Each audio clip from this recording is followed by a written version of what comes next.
Star Trek 57, M23, take 2.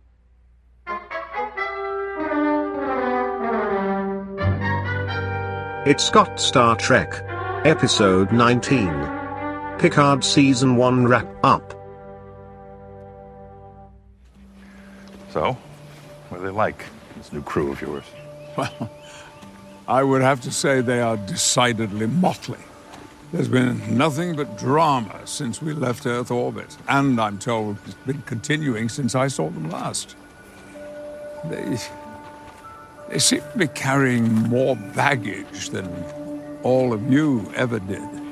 But then, I'm not the one to talk. Just like that movie called The Notebook. What are you talking about? I never saw that movie. I write on a computer and Jesse writes properly in a notebook. Just like that movie, The Notebook. I have also not seen that movie. I think I might have heard about part of that movie. Do you have any other characters? I like this Gomer Pyle character. Oh, hey, how you doing, guys? I'm really stressed out. Is that a... My name is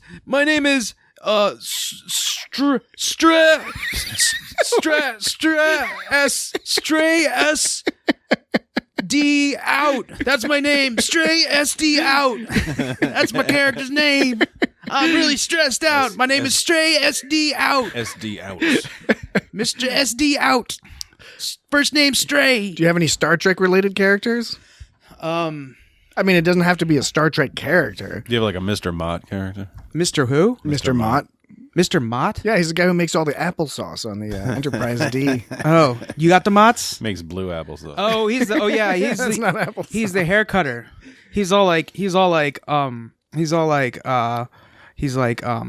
Bashir, I just gave you a great haircut, right? He talks to Bashir, right? No, not on the Enterprise. Yeah, because he was on the Enterprise D. Oh, he's on the Enterprise? Yeah. Who was the blue guy on DS9? There's a variety of blue I think they guys. got a few. Yeah. He had a bit of a Mr. Mott would cut generally Picard's hair. oh wait. hair? And some other people. Oh, was it like he was all chatty with Picard and Picard was feeling weird about it? Yeah, he talked too much. The deal with Mr. Mott, he talked too much while That's cutting right. hair. Well, now that I have a And he had laptop funny, in front of me, advice funny and stuff. hands. Mr. Mott, Star Trek. www.google.com. No internet because I'm gonna have to use my phone. Oh, you got to get on the Wi-Fi, bro. Yeah, I could do that. All right. So this week, welcome to the It's Got Star Trek podcast. I'm continuing to speak in recursive sentences, something I've noticed over the course of editing these podcasts. Recursive. I start a sentence and I sort of stop halfway through and then retract, provide some background information to then continue the sentence at a later time. Recursion. Don't Yeah. get caught in infinite recursion. Yeah, usually not infinite. Not so far anyway. And if you use too much of it, you'll overload your stack or something like that. Precisely. I wouldn't want to get into that because that sounds like a whole mess load of business that I don't want to be involved in. Okay, so looking at Mr. Mott, I know exactly who that is, but for some reason I erroneously associate him with DS9. But yes, this is the person I was thinking of. I think we're in a loop right now. We got to get out of this. So, this is the beginning of the show of the It's Got Star Trek podcast, episode 19, and the topic of tonight's program is we're a little bit loopy tonight, apparently. No, Not just you. No, it's serious times out there. No. We're not gonna. We're just gonna provide some entertainment in these serious times, and we will get out of this loop. So it's the beginning of the podcast. It's the It's Got Star Trek podcast. That part probably people know because they had to take some sort of action to listen to this. I don't think this is going to be just broadcast in the background. What do they call it? Cabin fever? Is that what we're all getting because of this COVID nonsense? Yes, cabin. Yes, I think so. Cabin fever, starship fever. Starship fever. It's the thing. It's not too much fun because you're stuck out in the starship. Yeah. You don't want to die by going outside because then you'll turn into a zombie and kill John Goodman. If you go outside of the starship, you're gonna have a bad time. I actually don't have cabin fever because I've been going to work. No, some of the days. John Goodman was in that movie. what's the movie with the big monster? The first one, and John Goodman was in the sequel that wasn't really a sequel. The Big Lebowski. But they turned it into a sequel. Yes, The Big Lebowski. You know the Oh brother, where art thou? no. Yeah. Oh yeah. No, You're the right. one- No, Jesse's got it right. It's Oh Brother, with Where the Art big Thou? fucking monster. Except in the second one, there was no monster, and it was actually a different movie, but they made it a sequel to this movie. Yeah, you're not talking about Cloverfield or Yes. or Cloverfield Lane. You're right. You're talking about The Big Lebowski and then the sequel to The Big the Lebowski. Connors, the new TV show Connors. The Connors. Yes, exactly. The Roseanne and then the Connors. Yeah. We were introducing the podcast. That was a sickness, but there were no zombies. we were introducing the podcast. This was about Picard. This Okay. particular podcast. Okay, I'm being serious now. Okay, I got it all. No, out of we're my all system. being serious. Serious times. I haven't stopped being serious. Yeah, Jesse hasn't I stopped know. being He serious. hit He record. he works at a place. Jesse, you're that- our anchor. That gets less than 10 people inside, so he's got the We're- joy or the we're still curse open. of still being open. Dan and I are working from home. I got like 100 people inside my mind. Yeah, and he's going to check on that, and eventually one of those guys You got to get is, that looked at. is a halfway decent afraid I'll be jingle lonely. writer, as we just found out. Yeah. Halfway decent. Jingle writing, it's so fun. Gonna go and write some jingles for fun. That was. I thought a gun was going to be involved, and it wasn't. I was gonna say something inappropriate, but So then it turned okay. Yeah, we don't want to do anything inappropriate on this particular podcast. questions or comments. Do you have them? Is it something or something you lament then? All right. So this is the It's Got Star Trek podcast, episode 19. And we have just concluded our 10-episode run of reviewing and discussing every episode of the premiere season 1 of Star Trek Picard. And this is the wrap-up episode, so it's the 11th episode of the grouping, but it's the 19th episode of the entire run of the podcast. Go back and check out the older episodes, because they're very awesome in their own way. You can find out what they're about by looking at the titles, and they're relatively self-explanatory, I think. But this week we are going to talk about just sort of an overview wrap-up of the first season of Picard, which is the kind of thing that podcasts sometimes do. You know, they wrap up their thoughts, and now that it's concluded, we can discuss it and figure out what we thought of it, what you guys thought of it, all that other good stuff. So I wanted to think about what our overall thoughts were of the storyline. We'll focus on the storyline, the story structure, the plot elements, beginning to end. What did you think, Dan? So the storyline is basically made up of two parts, right? There's one. Well, it's made up of several, but there's two main things. There's one where it's Picard misses Data. That's where it all sorts of begins with the dream sequence where he says, "I don't want this to end," and then it shows that he doesn't want the game to end. Yeah, like that. And Data's all like, "But Captain, go away," or something. And then we remember this exactly. Exactly how it happened. Yo, Captain, Because he's got get out of here, man. Wake up from your dream. You got to go on a mission. What were you saying, Jesse? okay, yeah. So he has a lot of unresolved issues with Data. Yeah, Mostly stems from the fact that Data sacrificed himself. yeah. So right. And so as Data sacrificed himself, and not just that, he didn't give Picard any kind of control over the situation. Right. Yeah. And so that's a big thing for Picard. And Picard even admitted later to Data, he said to him directly when he died, in the simulation, in the massively complex quantum simulation, he says, "I was mad at you." And because Data put the thingy on the thingy on his chest and booped him away to transport before Picard even knew what the fuck was going on, and that drives stuff like that drives Picard crazy because he doesn't get to say that's an order, that kind of thing. It just happened. Plus, Picard's guilt was accentuated by the fact that it was it was a clone of Picard that was like causing all this problem in the first place. That's a good point. And so there's an extra guilt because it's a version of me caused this death, and also Data is involved in this tale because he's helping me fight a younger clone version of me. And he's probably frustrated that the plot of Nemesis didn't really make sense if you examine it too much. So I think the character of Picard is just like, what's going on? What are the gods doing? How are they controlling my life in a nonsensical way? Anyway, that's some meta commentary. Why am I bald way back in school? So what's the second thing? So you're like, the first part is Picard misses Data. Yeah. So and like Jesse was saying, he it's all about closure with that. so he doesn't have closure with Data. So he gets that dream. He wakes up and he basically expresses that he wishes things were kind of how they were, right? He's living in the past. He's saying, I'm just going day to day, just kind of like going along, blah, blah, blah. You can tell he's sort of stuck there. He doesn't have those pieces in place. So now most of the story is related to the next part, but it's interesting because the show itself, the Data dream was kind of not perfectly so, but it was kind of like a thesis, right? And the conclusion, it was like the end of it was sort of like the concluding statement to that thesis with Picard visiting Data again.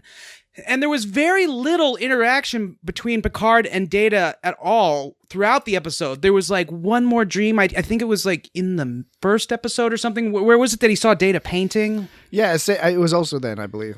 Yeah, it was in the first episode. So there was kind of bookmarked by those two things. And that whole and that sort of thesis and conclusion was that was where the ideas of moving on, letting go, acceptance, that's where that was really all sort of going. The Data stuff, it was basically all the Data stuff, well, specifically Dodge actually, but was sort of like a catalyst for Picard's involvement with this whole conspiracy. So the next part that I'm referring to is, of course, Picard is mad at Starfleet. That's kind of like the two main things I think going on. He misses Data. He's mad at Starfleet. And I guess the Federation more generally. Yeah. He's sort of mad that the world is spinning in a direction that he, again, has no control over. And is frustrated that he does not have enough influence to correct it, as you say, take it back to the quote unquote good old days. Mm-hmm. Although, of course, there's a debate about how good were the good old days. When was the inflection point? Was it the Borg attack? Was it the war with the Dominion? Combination of the two that sort of set the Federation more in a direction that we see it ended up in. That they sort of a little bit more pragmatic, a little less idealistic. In their decision making, like with the synth ban, for example, was sort of a knee jerk reaction, like, oh, these things are fucked up. They fucked us up. All right, we'll fuck them up. Yeah, you're right. Yeah, it's the Federation, more at Federation Starfleet, and that's interesting. When did that turn really start happening in the Federation? Because once again, so there was the Romulan evacuation because the star was going supernova, right? That happened in 2385. Nemesis happened in 2379. So it was just 6 years after Mm-hmm. Nemesis is when the star was going supernova. First of all, I don't know a lot about this because I guess we've never had to directly deal with it. I usually would suspect that you can see a supernova coming more than 6 years, but who knows? I don't really have any idea. The neutrinos. There's a lot of discussion about that, and what I'm not as familiar with I know there's some background comics and thing from both the Star Trek 2009 movie where this supernova concept first comes from, and as well as within Picard. I think a lot of it is we're just supposed to take it as is, and I think a few other assumptions that can be made are. Because I think there was some confusion. It wasn't that the Federation was evacuating all of Romulus. I think we can assume that Romulans obviously had their own ships and things, and they were able to do. It was just that the Federation was offering to help them get everybody, or at least get more people than they could by themselves. Yeah, and so that happened 2385. Then several months later, there was the synth attack. Right, that was the same year, 2385. We find out later that synth attack was orchestrated by the Romulans, well, specifically the Zhat Vash, as to say, which is a sort of a subset of sorts of the subset of the Tal Shiar. Or at least they've disguised themselves inside the Tal Shiar. Apparently, I guess right. Yeah, it's hard to figure out what they're exactly. There was a famous, what was she, a model or somebody? Somebody named Talia Shire, who was popular in the 1980s, 90s, something like that. And that's where the term, the Tal Shiar, comes from. I could be wrong about that. I have a vague memory deep in my memory databanks. She played, she was Adrian Balboa. That was Adrian. Talia Rose Shire. That's right, Talia Shire. Sort of like how Shakari in Star Trek V was because originally they wanted to cast Sean Connery as Spock's brother. And I think he might have even accepted or something, but whatever it was scheduling issues, the writer's strike, the Teamster strike or whatever. There was stuff going on there. He had to leave the movie or never join the movie, and then they cast the other guy. But as an in-joke It was Shakari.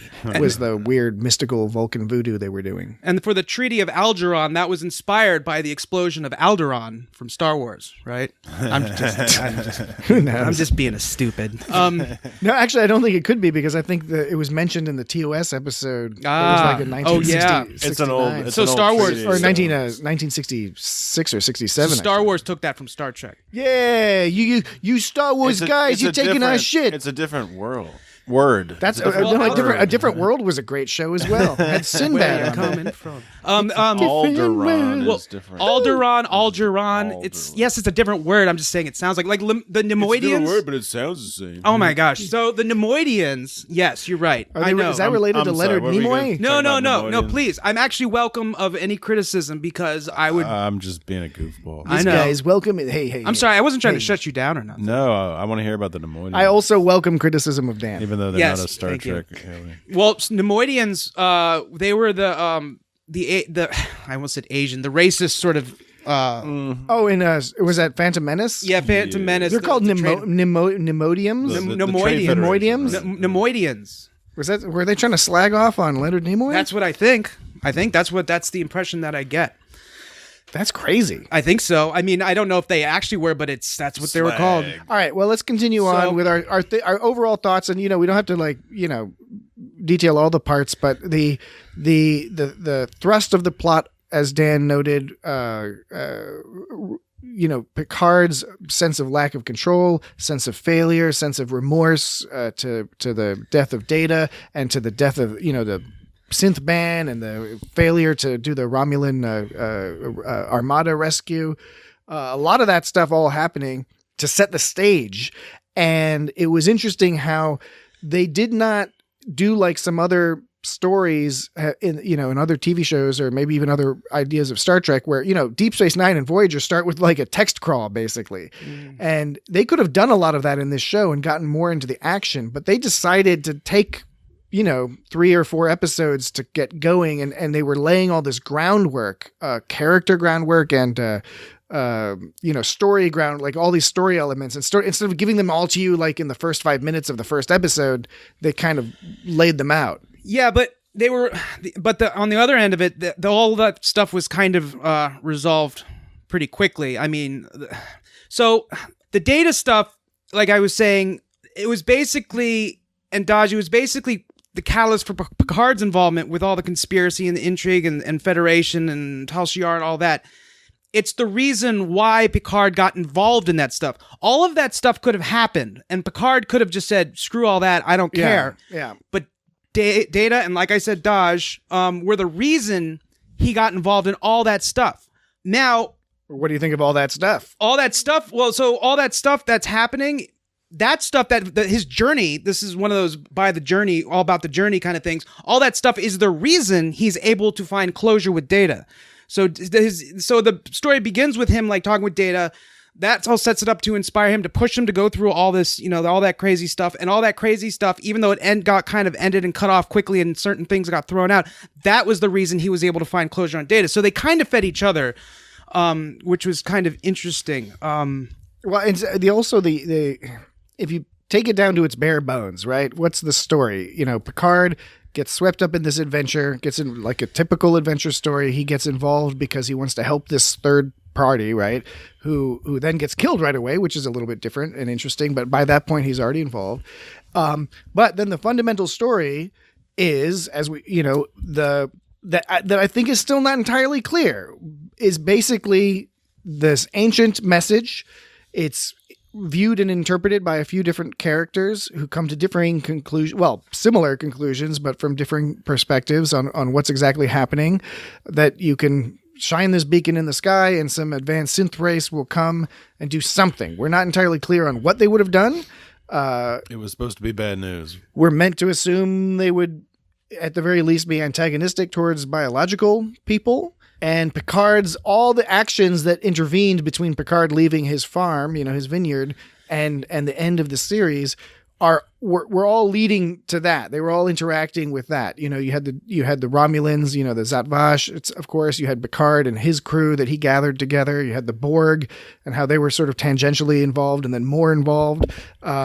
But it all came down to this. That was the story. The story was that it was a battle between synths and biological people, even though it wasn't like a battle per se, but it was a conflict, I guess is a better term. Now, the story is pretty straightforward. I mean, in that sense, when you break it down to that core component. But of course, the whole idea, presumably, was that was something upon which to hang sort of this moral tale, this tale of Picard realizing that he had lost himself and then working towards finding himself again. And of course, it must be said, quite literally resurrected into a new body at the end of it all. I'm trying to figure out the right way to phrase this because I enjoyed it. I enjoyed the story and I enjoyed all the character moments that went along in that story.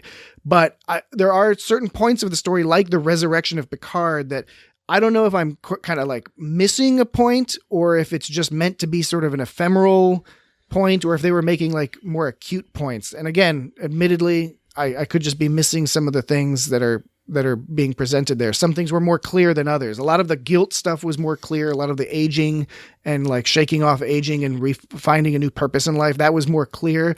Some of the other plot points were a little less so. Well, the resurrection of Picard was just sort of a means for him to have a conversation with Data.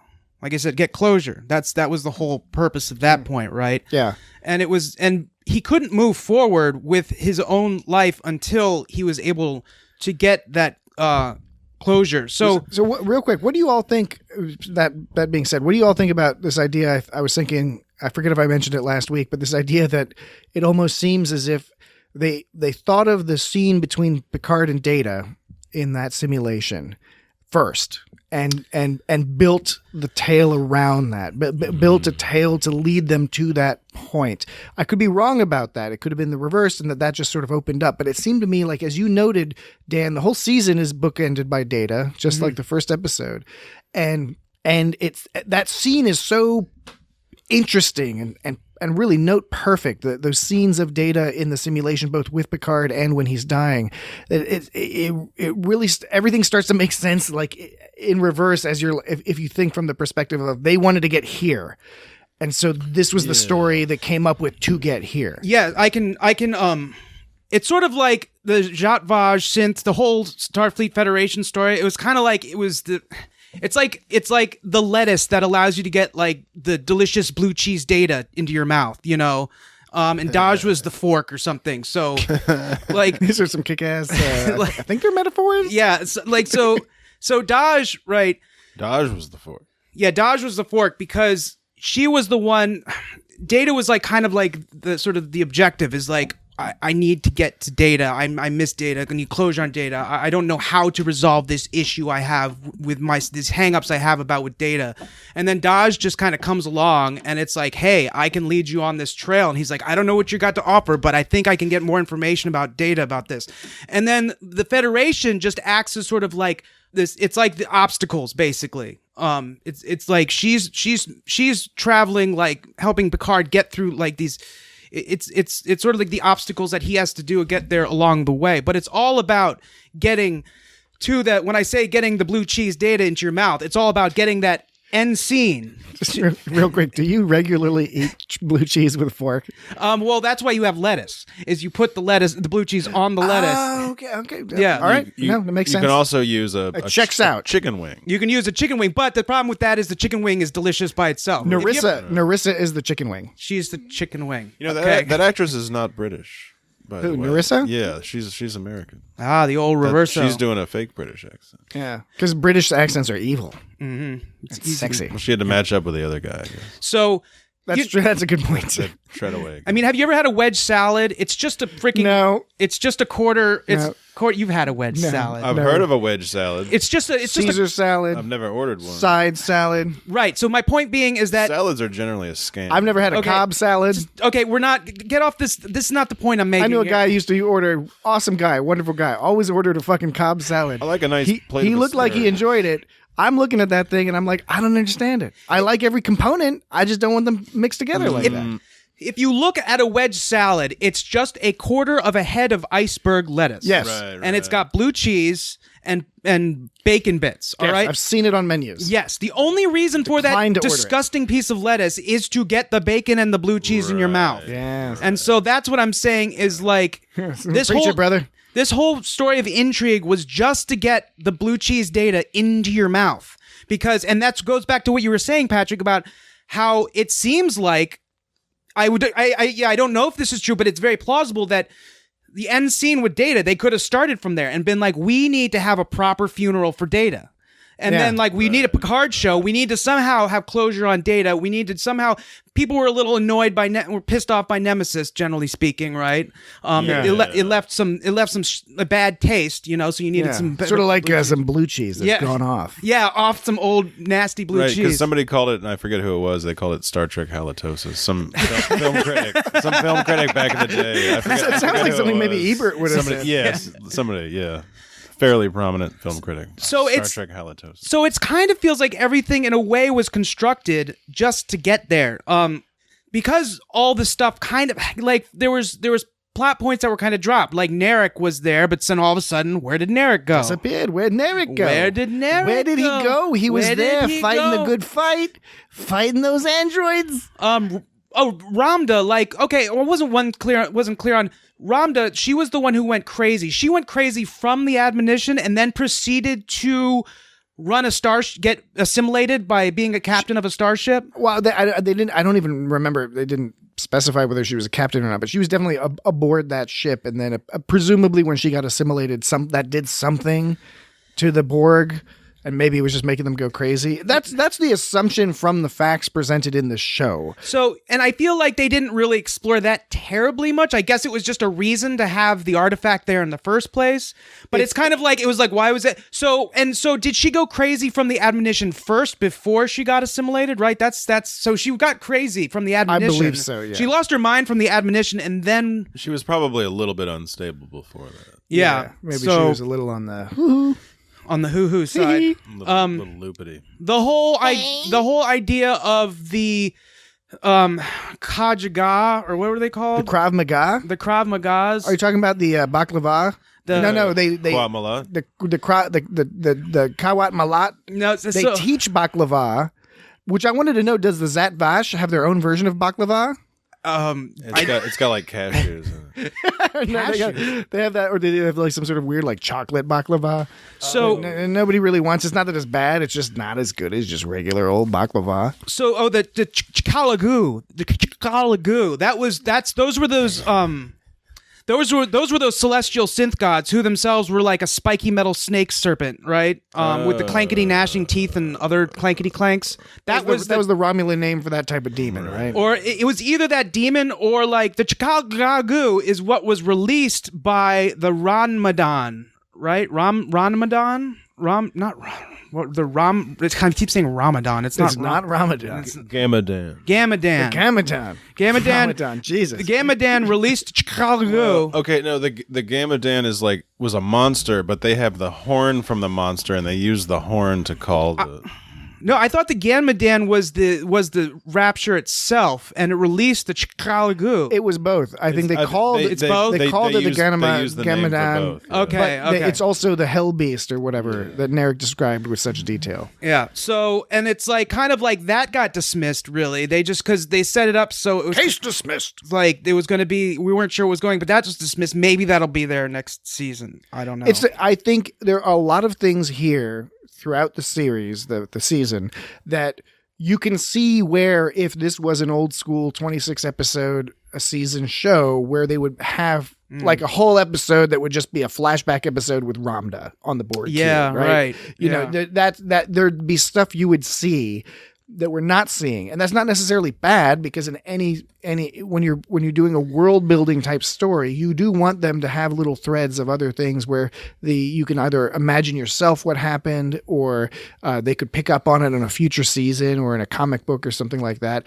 That's cool. Every Star Trek show has always had that. It's just that I think it might be they jump out a little bit more here because we're following one character all the time, pretty much for one entire season on one narrative.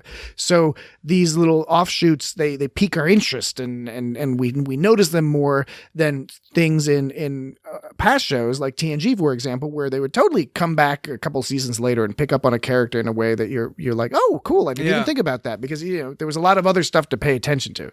So any other thoughts on the general story? Because the other thing I, also wanted to talk, we could just segue into just a general, how the show is made, the production quality, the acting, and just even the writing, which is one way we could segue into that is just to talk about how, there's different opinions. Some people think the writing's really, really good. Some people think it's terrible. I think those people are crazy. I think there's places you could nitpick, of course, but overall, I don't know. I was fairly impressed with at least the ambitions of the writing, if not always the execution. People seem to have a lot of issue. Some people had a lot of problems with the cussing. Yeah, that was something. That was an interesting factor actually that came up because it is a streaming show. People were like, "This Star Trek's supposed to be a family show," and it's like, "What?" It's very difficult because on the one hand, I totally respect anyone's viewpoints, and I do agree it is different to hear people say like shit and fuck like with semi regularity on a Star Trek show. On the other hand, Star Trek has always been really, whether kids watched it or not, it was more of an adult show in the sense that the concepts, and we've already discussed in the past, there's many examples throughout the movies and TV series of where they kind of pushed what they maybe don't push the boundaries, but they're in line with the boundaries of the modern sensibilities of the decade in which it's produced. Right. Well, so I guess the story, the purpose behind the sort of Jat Vaj manipulation. So we find basically Picard was mad because he got pulled away from his rescue mission because there was the attack on Mars, right? And this attack on Mars, was it just coincidental, like that it happened right around? Because I seem to remember Raffi saying something in episode 3. I had this written somewhere. I don't know. This is a really... Gotta look in your notes. Yeah, there was... Johnny Notes. This is really hard to like kind of. This is definitely your notes should be more annotated. Yeah, it's really hard to make annotated notes. So I have a part. Did they ever explain what happened to Rhonda? She went crazy. We didn't really ever find out what happened with her. We never found out how they took out the Borg cube. You just sort of get little flashes of like, oh, it must have happened like this, or it probably happened like this. You're just getting little bits. Yeah, little bits. Yeah. That's the particular, way of telling the story. Yeah, I mean they're showing you some stuff. It was, and as we've discussed many times in the last 10 episodes, that there is this not peculiar.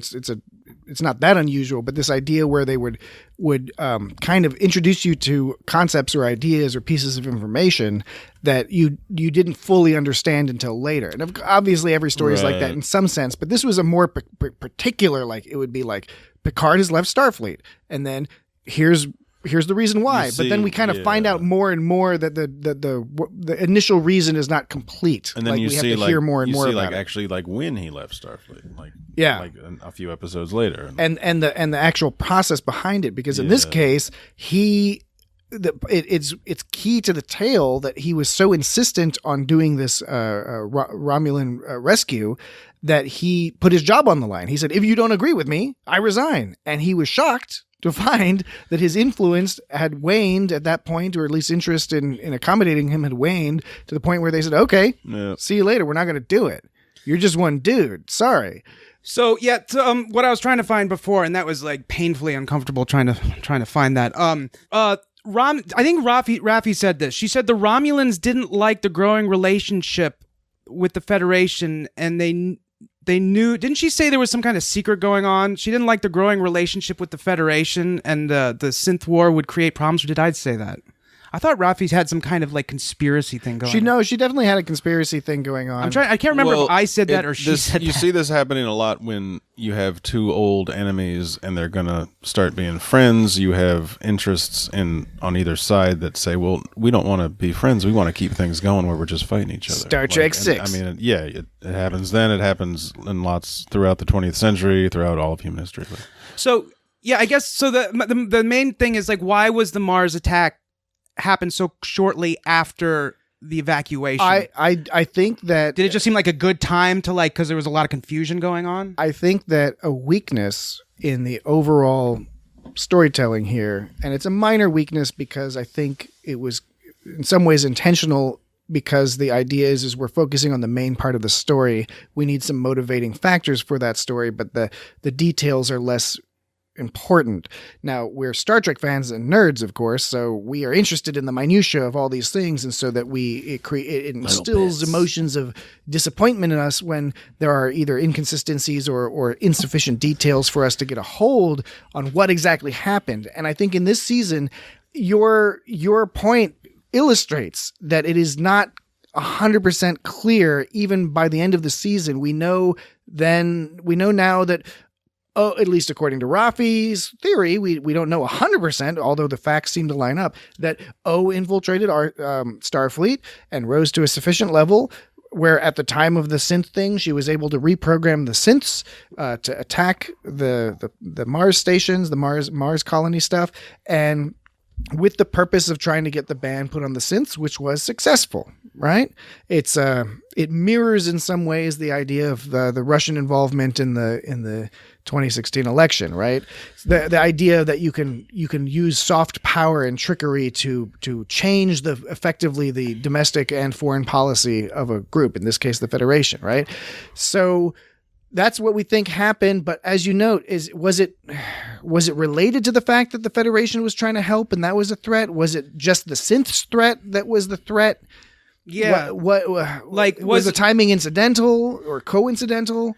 Right. So yeah, like would there have been a problem with the Romulans and the Federation getting too close like that? And so, but at the same time, the ultimate goal was, the admonition told them that the synths were not no good. So this was a way, obviously, to make the Federation against the synths. So basically, the synths were just kind of hacked by the Zhat Vash, right? That's what we're led to believe at the end. Yeah. So.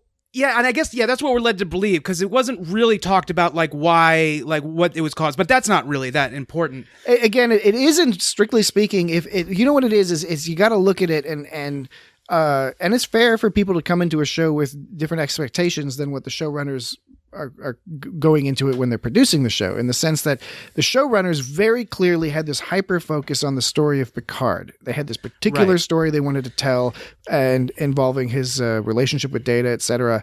And so all these other story elements sprang out of that. But it's like a series of concentric circles where the Picard's in the middle, and there are pieces that are important to the story in various circles going outward, but as they go outward, there is less detail and less sort of, for example, this applies as well to the Borg storyline, which is, Ramda goes insane from the admonition, gets captured by the Borg, gets assimilated. That presumably leads to the Borg ship being disconnected. And then so the Romulans get a hold of this ship and they're selling parts of Borg and using okay. But did that have anything to do with the overall story? It appears not. It appears to be largely incidental, other than it gets the involvement of Hugh and it gets the involvement of Seven. But the point being is we get to see cool characters and we get to see some cool things happen as a result. But the details don't seem to really connect up unless we're missing out some information that we'll hear later. I don't know. And I think, and what you said about if there had been more episodes, then that's something they definitely would have taken more time to explore. And who knows, maybe there's other sort of plot threads that they left out entirely along those lines that really, so for that whole stream was just to kind of give a sort of a little bit of background as to why that artifact was there to begin with. Because people are like, what is this artifact? We got to explain at least kind of how it got there. They started calling it the artifact, and we're all like, well, wait, are we supposed to know about this already? Right, yeah. And it's It just happens to be that the Romulans, confiscated some Borg business. The Zat Vash seem to have a lot of control over this because Narissa seemed to be high up there, and Narek, of course, had the run of the ship once he showed up. So was this part of their plan, or was it, again, incidental to their plan? It was just some other shady shit they're doing on the Tal Shiar side of their job or something, or was it just some regular? And, of course, they gave Hugh a lot of authority, and as we've joked before, in a pleasant way, we did like to see repeatedly in multiple times during the season, like sort of legal arguments won the day. Like even with like vicious, bloodthirsty enemies, they'd be like, "Oh, you cited clause 1B, right? Fuck you." But the Treaty of Alderaan. I'm gonna find a way around it. But right now you got me, so I'm gonna walk away. Which is silly in some sense, but is also awesome because it's super Star Trek style. And was the inclusion of Hugh? Was that really just fan service, do you think? I mean, how... It's hard to... In retrospect, it would appear to a certain degree more so. Well, okay, but then again, that sort of gives a little bit more depth to the purpose behind the artifact. It's like, okay, we have this artifact. What's the purpose behind the artifact? Well, we need this location to hold Soji. Yeah. We need this to hold Soji. Why is this here? Why is Soji on this cube? And it makes sense to involve the Borg because of it also goes to, because again, if we're proceeding from the idea that the focus of the showrunners was Picard, whereas the focus on some audience members might have been more broad, they might have been more interested in the overall story and having it all connect together in a political sense, in a story sense, whereas the writers are focusing on Picard, and Picard, Data is the primary story, but the other huge issue that Picard has had was related to his experience with the Borg. Not just the experience of being assimilated, but his reaction afterwards with his brother and with the First Contact and other situations with the Borg, So it makes sense to have the Borg as part of this, even if the Zat Vash don't necessarily need to be involved with the Borg cube. Right. So yeah, so the Borg was more of like a backdrop. It's something that we can relate to Picard, like you said. That's what this kind of thing. It was just there to feel relatable and familiar. It's like, oh, Picard, Borg, we remember that we can make this relatable because, there was no really parallel drawn between the Borg and the synths other than to sort of like... Soji's really there just because the Romulans are there. She's there. She's there too. She was sent there to check out what the Romulans were doing. She was... Apparently. Is that what she was there for the Romulans? Was that what? Yeah, Maddox wanted to figure out what was going on because with the Romulans were band. fucking him up. Well, yeah. Well, Maddox. Okay, so it's interesting about so Dodge was basically right. Dodge was a robot scientist, right? And she was made with the purpose of uncovering the truth behind the Mars attack, right? Yes, both of them and were. Soji was also a robot scientist. No, Soji was a human scientist. Well, I mean, a robot. But in so much, yes, they were both ultimately robots that were scientists. Yeah, technically true. But Dodge was a studied robot science, and Dodge studied robot science. Soji studied human science. Exactly right. So human. So Maddox put Soji up there. So the only reason we really got to talk to Dodge at all was to introduce, like Picard's all, sort of moping about blah, blah, blah, blah, blah. He misses Data. He doesn't know how to do anything about it. Dodge comes along. Maddox programmed Dodge to, like, I guess, seek out Picard in case of some kind of emergency. But that's taking That's what it seems break like. android in case of emergency. That seems to be taking some liberties with the whole emergency contact situation. Like, luckily for Picard, that's exactly what he needed. Yes. But to basically involve somebody in a whole sort of plot, like it's conspiracy plot. Right. It's like, oh, well, I made Dodge and Soji, they're human. Well, they think they're human to sort of act undercover. Plus, I get to practice my fun Dodge science. was probably made to go get Picard. Well, Dodge was made to go to the Daystrom Institute and study. Yeah. So it's not an inconsistency. It's a lack of info. Those are areas that we don't have the details on, and that you could argue definitely are, at least from what we know, not necessarily the most sensible thing, right? Like you said, why not send them as undercover agents as opposed? Now you could, of course, argue. You could say, oh, well, they'll work better not knowing they're robots because then they'll like blend in But it's like, all right, it's a little tricky, right? And I'm not criticizing this. I'm just trying to sort of pick apart what's going on here. And so Dodge was really there and it's kind of like, oh well, he'll just implicate Picard. Maddox was kind of selfish on the side of making the Soji and Dodge. He was also selfish to implicate Picard, but this got Picard out of his mopiness. It gave him a purpose. Yeah. It's like, I want to resolve something with Data, but I don't know how. And then because of fractal neuronic cloning or whatever, they could like go to Dodge came along, and gave him a method to find that. And so what happened from there? Dodge was going to the Daystrom Institute to be a robot fellow or whatever. And so Dodge led Picard to Jurati, right? Right. So Dodge introduced him to the whole idea, plus he led him to Jurati. But Dodge didn't know anything beyond that. So after that, Dodge kind of killed off. Jurati, then she goes to the next step. She's like, okay, well, you need to get to Maddox. And he's like, okay, now I need to get to Maddox. But I don't know really how to get to Maddox. Right. It's like Picard, and Maddox, he's on a mission, but he doesn't know. He needs a lot of help getting there. He doesn't fully know what the mission is. Right. And he's got to collect these people along the way. Right. So Jurati leads him to Maddox, and Jurati, we find out, has more purpose. Dodge gets kind of thrown aside after leading him to Jurati and introducing him to the whole thing, the whole journey. Jurati is kept in there, but her job is to lead to Maddox. She has plenty of jobs. Raffi is like, well, I don't know where Maddox is or how I would even get there. Raffi provides him with the means of travel, and she finds out that he is at Free Cloud, all right? So he finds Maddox. We know Maddox for like 5 minutes, and all Maddox really does is add as another sort of checkpoint and being like, okay, well, now you got to get to Soji. And so then they get to Soji, and then from there, Soji leads them to the synth planet. And the synth planet is sort of like what they're trying to figure out this whole time, because it's like the Mars attack, what's going on, and this whole sort of intrigue situation. So that's kind of like the line of roles that are going on there. It follows, exactly the Campbellian heroic journey where Picard is the hero. And he's the reluctant hero in the sense that there's a call for adventure, which he initially refuses, but then because of a tragedy, in this case the death of Dodge, the assassination of Dodge, if she's dead. Yeah, I forgot to include that's part of the mission, is her dying sort of increases it puts him into the situation where he feels he cannot refuse, so he agrees, he assents to join the journey because of Data. Like, he already has all this data damage, and this is just adding to it because exactly there's this connection between Dodge and Data.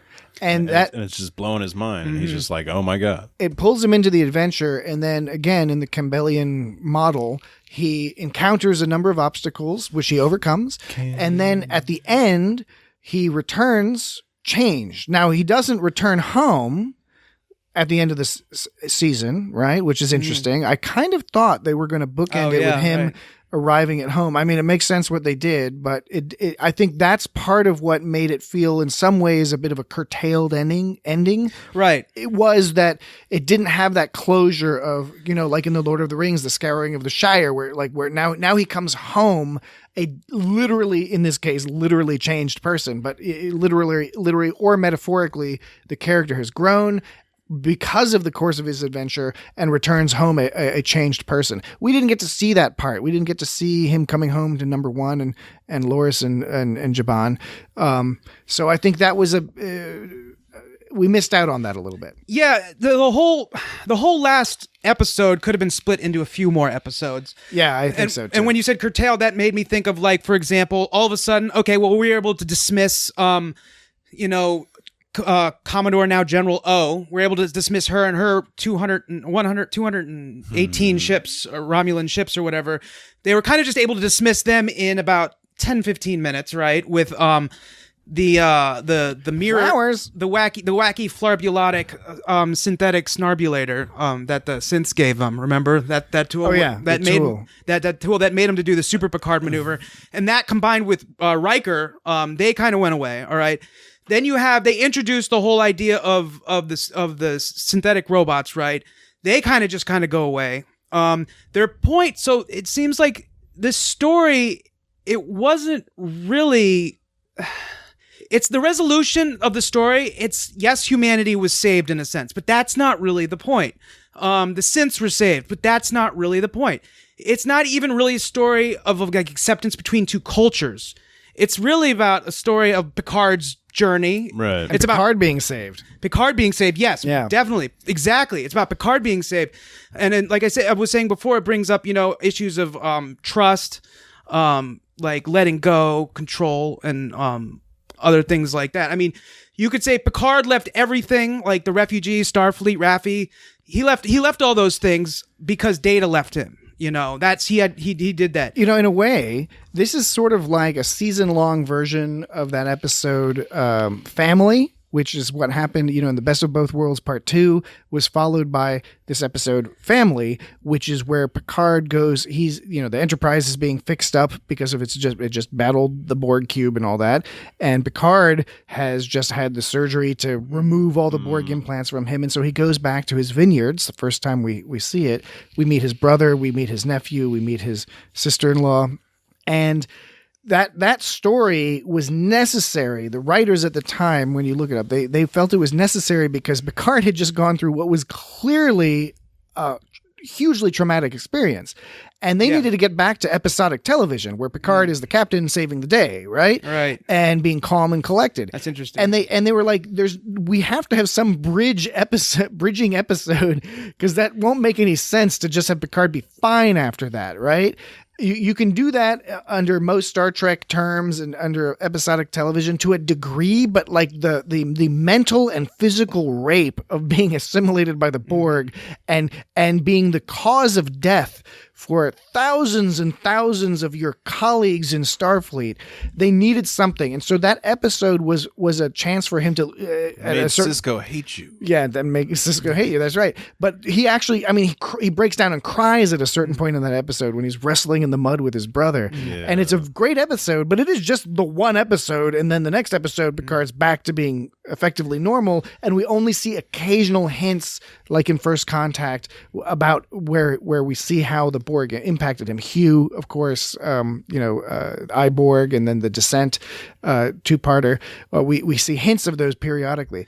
This season served basically to reset, as you implied earlier, the events from Nemesis, right? It gave us closure for Data. It put Picard through the expected scenario that he would have problems with what happened with Data, as well as the other stuff with the Federation. And now at the end of the first season, we're ready to go to see a new Picard story where he's in a new body. He's got a new kind of love of life and a new idea that he realizes he wants to be on a mission. He can't sit around at the vineyard anymore. Right. Like he doesn't go back to the vineyard because, so if we go back to the Campbellian model, and I sort of talked about this in some earlier podcasts, but that's where the story starts out, and so you see it as sort of the pastoral beginnings. He doesn't go back there because that's not really the pastoral beginnings. He's waking up every day and looking out the window and going, like he doesn't. That's not his home. His home is in a spaceship. Yeah, and that's why. And so he doesn't. So at the end of the Jenks, he doesn't go back to the vineyard. He's on the spaceship, and they're going somewhere. Yeah, and that's it goes back to how the show really started on episode 3, right? Mm-hmm. That was the and what was I think of the name of the episode even had something to reflect that. I forget what it was. Is that ends in the beginning? The end is the beginning. Yeah, that was the beginning. Yeah. So the end is the beginning. I guess the end of like Picard's. I mean, you could interpret that a lot of ways. The end of Picard's mopiness, and now he's back on a ship. I don't know. The end of Starfleet, isn't it? Whatever. He's a little bit mopey. He was a little bit mopey. All right. So just to keep things moving along. Overall, what'd you think about how the show was put together, especially when you compare it to, say, Discovery or some other television shows you're with? The direction, you had some pretty cool directors in there. You had some wacky stuff too. I think periodically, a lot of people have suggested that some people say it was directed in too laconic and slow a fashion. I tend to disagree with that. I quite liked. There were a lot of different techniques that you didn't see in other Star Trek shows that you would see in maybe more like crime shows, detective-y shows. Like the Ocean's 11 style editing that they did a couple times. Yeah, all that stuff that like I was digging that. Like I talked about that in earlier podcasts. But I mean, what do they... what do they mean by going too slow? Because it did kind of move along. I mean, they were always going to there was always some new objective in each episode. It wasn't like, I draw back to there was that season I brought up of like Walking Dead where they were basically, and this could explain a lot of the Walking Dead, but like it was somewhere in the middle where the whole season was them basically walking from one, like their old location that got eaten by zombies or taken over.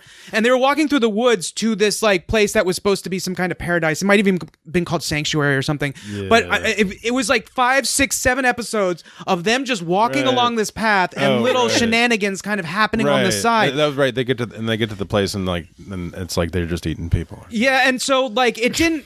Whereas Picard, that's the one with Tasha Yar, the actress that played Tasha Yar. So. In what? Denise Crosby. Yeah, Denise Crosby. It was in. She was in. Wasn't she at the Sanctuary place? Oh, in The Walking Dead. Yeah. Oh, was she? That's funny. Walking Dead also had the guy who plays what's his name on the Orville. You know what's the alien, the big alien that lays eggs in the Orville? Bortus's husband, piece of shit husband. Oh yeah, and that guy's on the. He was on Walking Dead, and he's on the Expanse. And then of course, and the guy who plays Wire, you know his little sister in The Walking Dead. She is in Discovery. I never watched it. Oh yeah, Sonequa Martin Green. Yeah, Sonequa Martin Green. That was it. Anyways, we were talking about. But anyways, the point being, Star Trek. Okay, the reason I brought that up though is that because that's slow. It's just meandering and people talking, and it's like, oh, there's something over here. There's something over there. This was actually like, okay, we're not going to dig around. We're at the next location, motherfucker. It's like one of those. Look, again, I respect everyone's going to come at this thing from their own perspective and they're going to have their own reactions to it, right? That's cool. That's fine. There's lots of different flavors. We're going to get more flavors of Star Trek. Hopefully there's enough flavors for everybody to be satisfied to some degree or another. But it's kind of like you're stuck between a rock and a hard place because a lot of the criticisms of Discovery are that it's too frenetic, too fast paced. Again, I enjoy that, but there are moments on Discovery where I'm like, Jesus fucking Christ, like I don't stop spinning the camera around. I'm gonna fucking puke. I got a big TV, and it's like I know what they're trying to do, but it's like no, this is dumb. This is literally unpleasant. So you're talking about the action. You're not talking about the story in that sense. You're talking about just the direction of the choices of they calmed it down and they did a lot better in the second season. But there are even a couple points in the second season where it's like, all right, this is the kind of thing you do in the pilot, and then you stop it. As for Picard, people saying Picard being too slow, you were even saying though that in the episode 1, you wish they hung around longer on those shots of Picard on the vineyard. Yes, those establishing shots or whatever. I think that Picard did a good job of setting itself apart from Discovery, in that they lock the cameras down a little bit more. There's less frenetic motion, which is not good or bad. It's just it was appropriate to this story. But even in this story, I thought that there were edits, particularly in the pilot, where it's most egregious is in the pilot, where it needed to breathe a little bit longer, especially the establishing shots of Picard walking around in his vineyard, things like that. They were trying to get a point across that they weren't, because they were undercutting the slow life of Picard and the pastoral life of Picard by doing these fast edits. Now, I don't remember the fight scenes in Discovery, because this is both, it's like the same crew, right? Discovery and Picard. No, not all of them, because Discovery was filmed in Toronto and Picard was largely filmed in LA. In LA, okay. Well, take that back. But there's been just comparisons I've made to Discovery. And so one thing is, I don't remember, and maybe I just need to watch it again, but the fight scenes in Discovery don't stick out as much in my head. The fight scenes in Picard really kind of pop out. I think you drew me to that one person who's made a post on Reddit how it looked like a WWE match. Yeah, like suplexes and shit. Yeah, on specifically the Dodge encounter with the Romulan attack people. That whole thing was Rizzo's plot, Narissa Rizzo, her plot to, I guess, capture, and I was trying to figure out what her purpose was, because if they were trying to find, I think the goal was to capture Dodge and torture her and interrogate her, do robot torture. Okay, that tracks. So that whole final encounter before she's supposedly killed, which it's looking more and more like maybe she's not. Who knows? Everything seems to suggest she's dead. At this point, It right? would be interesting though if she beamed away or something, Right. through some sort of protective thing, and then she didn't go through this plot line, so she comes back all like bitter or something, and she's all pissed off, and she's all like "fuck you," and then like Soji and Picard are like, no, those memories they're real, but don't pay too much attention to them because they're a little bit fake. So that encounter with those Romulan guys before she died, that was like sort of like pro wrestling match, right? But then the match, and the final episode where Narek, right before Narek disappears into oblivion, and I mentioned before where he does his Super 540s jump spin kick, and like, and there's some cool like ninja moves going on there. So I thought that the super spin kick was kind of unnecessary. Like I felt like the pro wrestling fight scene was a little bit more. The Narissa 7 fight scene was pretty solid, short, but pretty solid. Yeah. That one at the end, it was fine. I didn't care though. I was like, I'm cool with that. That's fun. It's whatever. I like that. So that's one thing about the direction I liked, because it's not the traditional kind of Star Trek. If you want to talk about traditional, the Star Trek clasped hand, double axe handle, like the break your fingers. Yeah, it move. not only breaks your fingers, A, but B, it like takes away the most powerful part. All the momentum is gone. Yeah, it takes away the most powerful part of your punch, which is your hips. Your hips is what gives you the power. It's like swinging a bat. And your fucking bones, man. Like punching in, like swinging down like this is just some floppy erector set nonsense. Yeah, and it totally, it's Jesse knows what I'm talking about. It's counterintuitive to what your body should be doing. And then like all the other stuff, it all kind of looks the same, but it's fine. It's part of the charm of Star Trek. But I'm okay with them updating that to something different, because the fight scenes, I loved them because they were so silly, and so why not continue with that, but in a different kind of way? Well, and I think that's an excellent point. And also, I mean, in Picard, I think one of the things that helped them work better was the fact that we weren't seeing that stuff all the time, and it wasn't a frenetically directed show. So it's kind of like that old adage that if you want to make someone laugh, you have to first make them cry. If you want to make someone cry, you have to first make them laugh. You have to extend the emotional distance between the emotions that you're trying to evoke, right? And it's like that with action scenes. Action scenes have more impact if they are surrounded by scenes that are calm and contemplative, because of the contrast in the direction and the feeling. That's what helps accentuate things. I think Picard did a really good job with that, and also it sort of accelerated in the sense that the first few episodes were slower paced because Picard is sort of figuring things out, and there's maybe a fight scene here or there, but for the most part it's people talking and just sort of organizing things.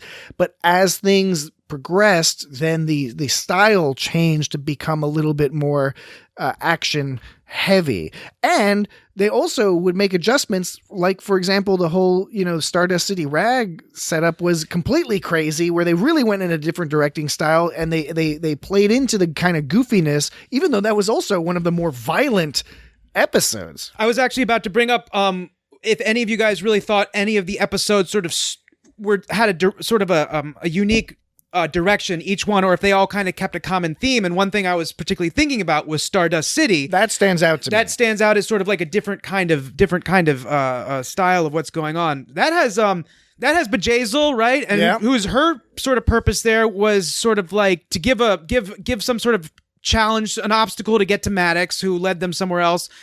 She was kind of this arbitrary little antagonist. You don't really need to know a lot about her. Gives a little background on Seven. They gave a little background, on Seven, and right. And so how they have this like love-hate, well now hate, but like it's the hate is more powerful because they loved each other. And also why Seven is the way she is now, like why she is in the mental state where she is perhaps more violent than you might have expected, a little bit more discontented than you might have hoped for her at this stage in her life.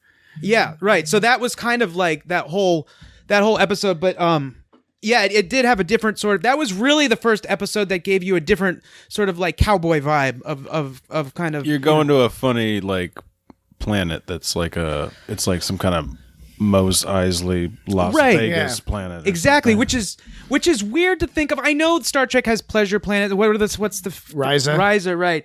They have and then of course we talked about before, not Risa, but the one where Wesley they were gonna kill him because it was a perfect society, the perfect 80s society. Yeah, right. White people in white clothes and like curly permed blonde hair and white hair, shirtless perm dudes. Yeah, and everyone was like making out. But so you have those planets, right? But that's got They were this like all oiled up and stuff. yeah, Yes, they were. and just kind of jogging around. So you had that. That's another episode of the podcast. So that stuff kind of kept in line though with kind of like this sort of cheesy kind of thing about Star Trek.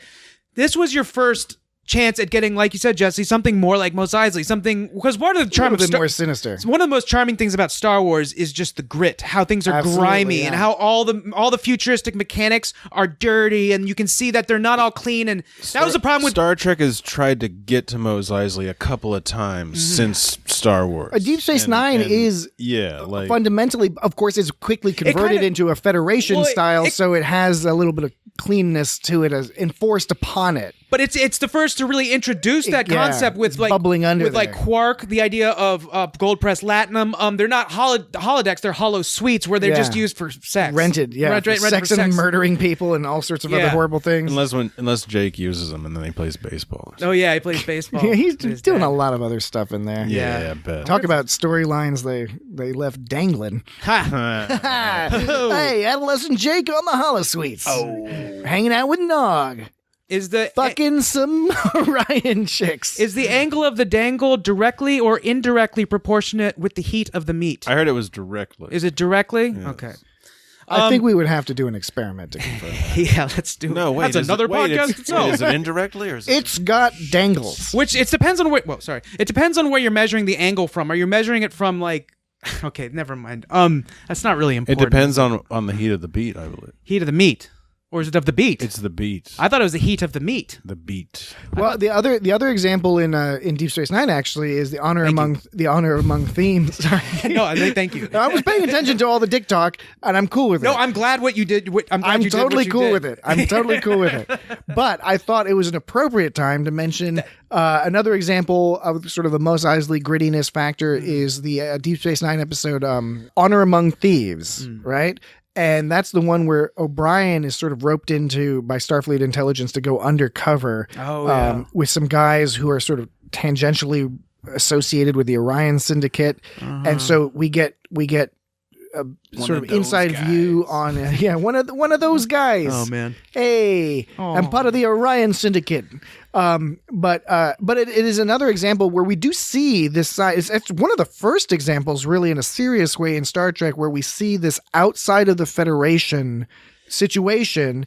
And again, I mean, Deep Space Nine, you got to go back to it because it's Prodigal Daughter, which was a 7th season episode with Ezri Dax, where she goes to visit her mom and brothers, and it turns out they're getting fucking involved with some Orion Syndicate shit too, and they're kind of like a little outside the Federation too. Her mom runs some mining operation or something, and her family's all rich. And then I guess there was the episode of Enterprise where they went to that planet where Trip was all like yelling at that one mom because he was like, "Why are you depriving your depriving your daughter of air? What you doing? Why are you trying?" It's like, dude, they have to get used to this stuff. Stop being an asshole on someone else's planet. That's in the pilot of Enterprise. Was it Yeah, the we pilot? talked about that. In the, Yeah. So that planet also was an idea of sort of like maybe not so much. It wasn't so gritty, but it was sort of this. Well, kind that of was outside- pre-Federation, but that counts as outside. Oh yeah, you're right. It But was that one counts of as the outside. Orion worlds. Right? I think so. Well, and the One thing, of their planets. the idea is, and I really understand where people are coming from.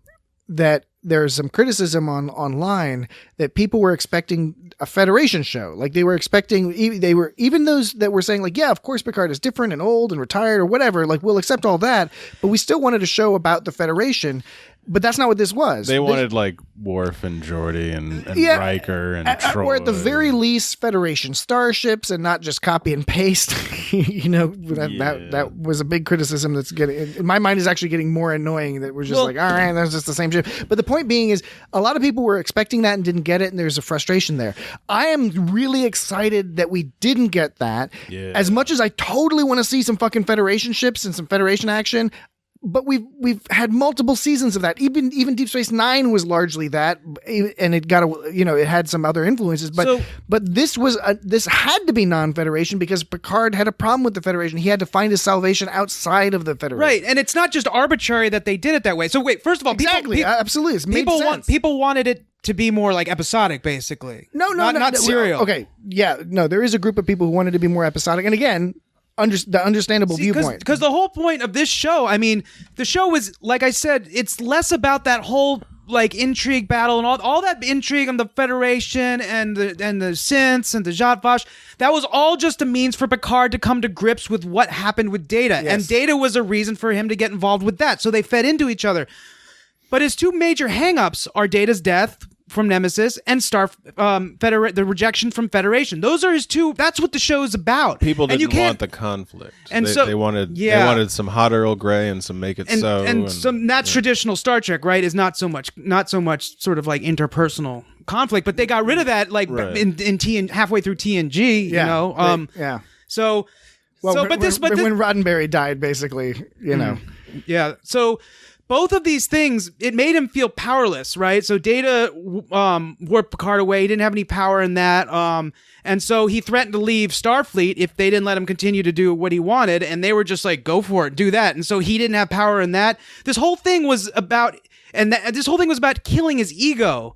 You know what I'm saying? This is like, because in both instances, he didn't have any power. Like when he left Federation, he was like, oh, well, I'll just pull I'm going to leave card. And they're like, we don't care about you that much, you know? Picard out. I'm out of here. And so he's going to use my catchphrase, Picard out. So he's just kind of sad and bitter, right? And that's the point of the show. So you can't make it like Federation focused in that sense because, it's not about that stuff. It's about what bookends with Data and sort of dealing with that. So I don't know, is the second season, do you think, going to go more into like cowboy stuff with this crew, or do you think he's going to get more Federation focused again? I think it's an excellent thing to consider. I hope he speaks more French. Where do we think things are going to go? Because I think our thesis, we seem to agree on this basic point, is that this whole season was to explore this particular aspect, or these particular aspects of Picard, and in doing so, sort of reset him onto the path that we are more familiar with, right? We found Picard in an unfamiliar place.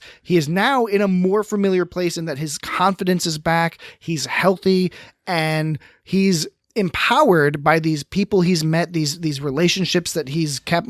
Granted, we joked the whole season about how his whole scheme seemed to be just going around and guilt tripping people into like helping him out, which remained true right to the end, basically. A guilt trip without a starship. Yeah, exactly. That's right. But we've met all these interesting new characters, and like them, hate them, indifferent. The fact is that there are these new characters that we can learn more about, and that we've learned enough about that we can have that kind of, that prediction you want to have as you're watching a show. You're like, all right, I know these people and I'm going to make guesses about where they might go, and I'm going to be surprised about when they do something a little different, kind of thing. And that has the opportunity for a great deal of storytelling, no matter where they go, whether they go more cowboy style, or if Picard's, now that he's feeling better, maybe there's conflict between him and Rios, because he wants to be more Starfleety and Rios wants to stay more, kind of on the margins. So do you think that when you brought up the idea of when in TNG, when they gave basically Picard one episode to get his shit back together from being in the Borg, do you think the writers wanted to give more time and they were just like, we just can't? Or do you think they just didn't really care?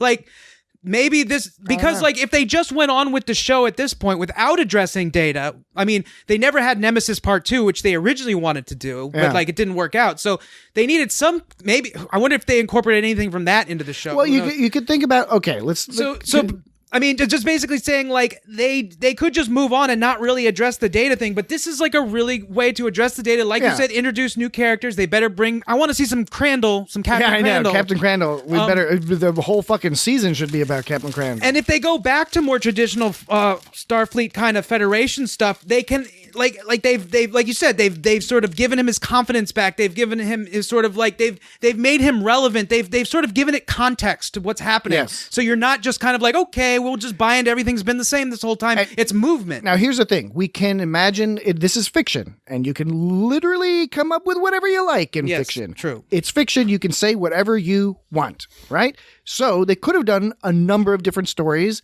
could go on in an infinite number of directions. You could see, for the people who would have been more interested in a Starfleet story, you could have seen him involved on a Starfleet ship or on a station, and it could be a Starfleet-centered story about encountering some aliens, or all, similar elements it would be a different story. You could see that.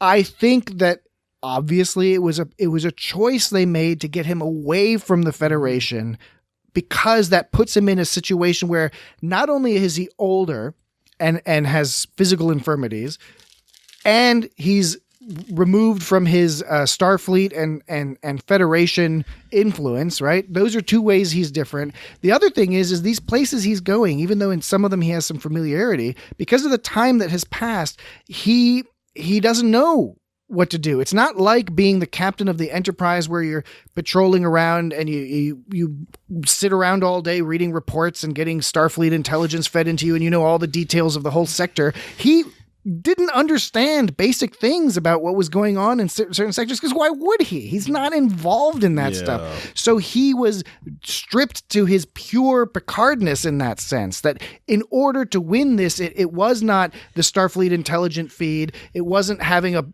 being able to call up admirals and just instantly have ships show up, even though that is what happened in the end. He had to earn that, that he had some contacts. Excuse me. He's got contacts from the past. So like, he starts out on the mission and he goes to the place where the Quat Malat are because he knows that he's got some contacts with these people and some unfinished business. And he's like, I don't know if I'm ever going to come back this way again. And then there's the part where they're on the Borg cube and he uses that escape bit where they warp over to Nepenthe. He doesn't know where to go. So the first thing he thinks of is like, I know some guys on Nepenthe. I haven't talked to them in a long time, but I don't know what else to do, so I'm going to go to Nepenthe. It'd be funny if he was actually trying to find Captain Crandall, but just happened to run into Riker's daughter first. Well, this whole show was about him coming to terms with the fact that he couldn't manage every situation like he could before as Captain Jean-Luc Picard, of the Starship Enterprise. And him still being in denial, he's coming to grips with it because he's in denial about that. He's instead trying to control this situation around him using power that doesn't exist anymore. And this is causing him, problems and despair. And as a result, he lost his ability to manage anything, and he sort of felt out of control. Which further took away his confidence and boosted the power to begin with. So once he kind of let go of that need to control things in that way, he was able to let go and sort of find peace in his ability to manage new situations and his reactions to them as they presented themselves. He stopped resisting to the whole sort of aspect of like trying to hold onto something that doesn't exist anymore. And by letting go of that, he was able to once again regain this management of sort of this power that he had by realizing that things evolve and things are different, and you're not always going to be able to approach every situation like you did before. And so, there was some growing pains or some dissonance that went on with that, but that's kind of the resolution he came to, and that was represented by him sort of like happy with Data's death, sort of being like, instead of grieving Data's death, he was happy with his Data's death, because all that stuff like giving Daisy, sort of Daisy. That's 2001. Oh, when they're killing. Well, 2010. Well, So- 2001 when they're killing him. So you could argue that him sort of like getting personally involved with saving the Romulans to begin with when their star was going supernova, that was sort of like a form of grieving for Data's death, right? Because he's trying to overcompensate for his feelings of helplessness, Him leaving Starfleet was him like telling Starfleet he was going to leave was sort of like him trying to exert this control, which failed miserably because they were just like, fucking get out of here. So these were all him like he was trying to exert control in all these situations, and then he's kind of grieving Data. And like I said, once he sort of comes to terms with what happened with Data, he's now gets that respect, and now he's Captain Jean-Luc Picard, again, maybe not of the Starship Enterprise, but of the new thing that comes along. And so he gets that basically, respect. in the end, it's a very Buddhist message in the sense that he basically figures out by the end of the last episode, that tenet, you cannot control others. You can only control how you react. You cannot control the situations that you find yourselves in. You can only strawberry that he ever tasted. Telling a joke at a time like this. What does he say? Telling a joke at a funeral. This guy telling a joke at a funeral. yeah, but it was funny. I don't have to tell you that a Buddhist likes a story. So King of the Hill reference. Just go watch every episode of King of the Hill, and you'll get that joke. Get it. Yeah, and it's worth it because you'll enjoy the journey. It's all about the journey with that one. With that, trying to find that joke. Yeah, you can't. Well, yeah, you're saying you can't control your situation, but you can manage how it affects you. Precisely, how you react to it. and you can't really control how how you feel about it, but you can manage that, and then as a result, appropriately react. I also think it's important to point out that when Picard sacrifices himself, first of all, he says he's going to sacrifice himself. He sacrifices himself. The problem is that doesn't surprise us. Right. We're not surprised by the idea of Picard being willing to, we fully believe from his character, from knowing him for so many years in this fictional universe, we are not in the least bit, we know he's the first guy who would want to sacrifice. And when he does, we are also not surprised that he's going to come back either. But here's the twist, and this is what I really think is really clever about this writing.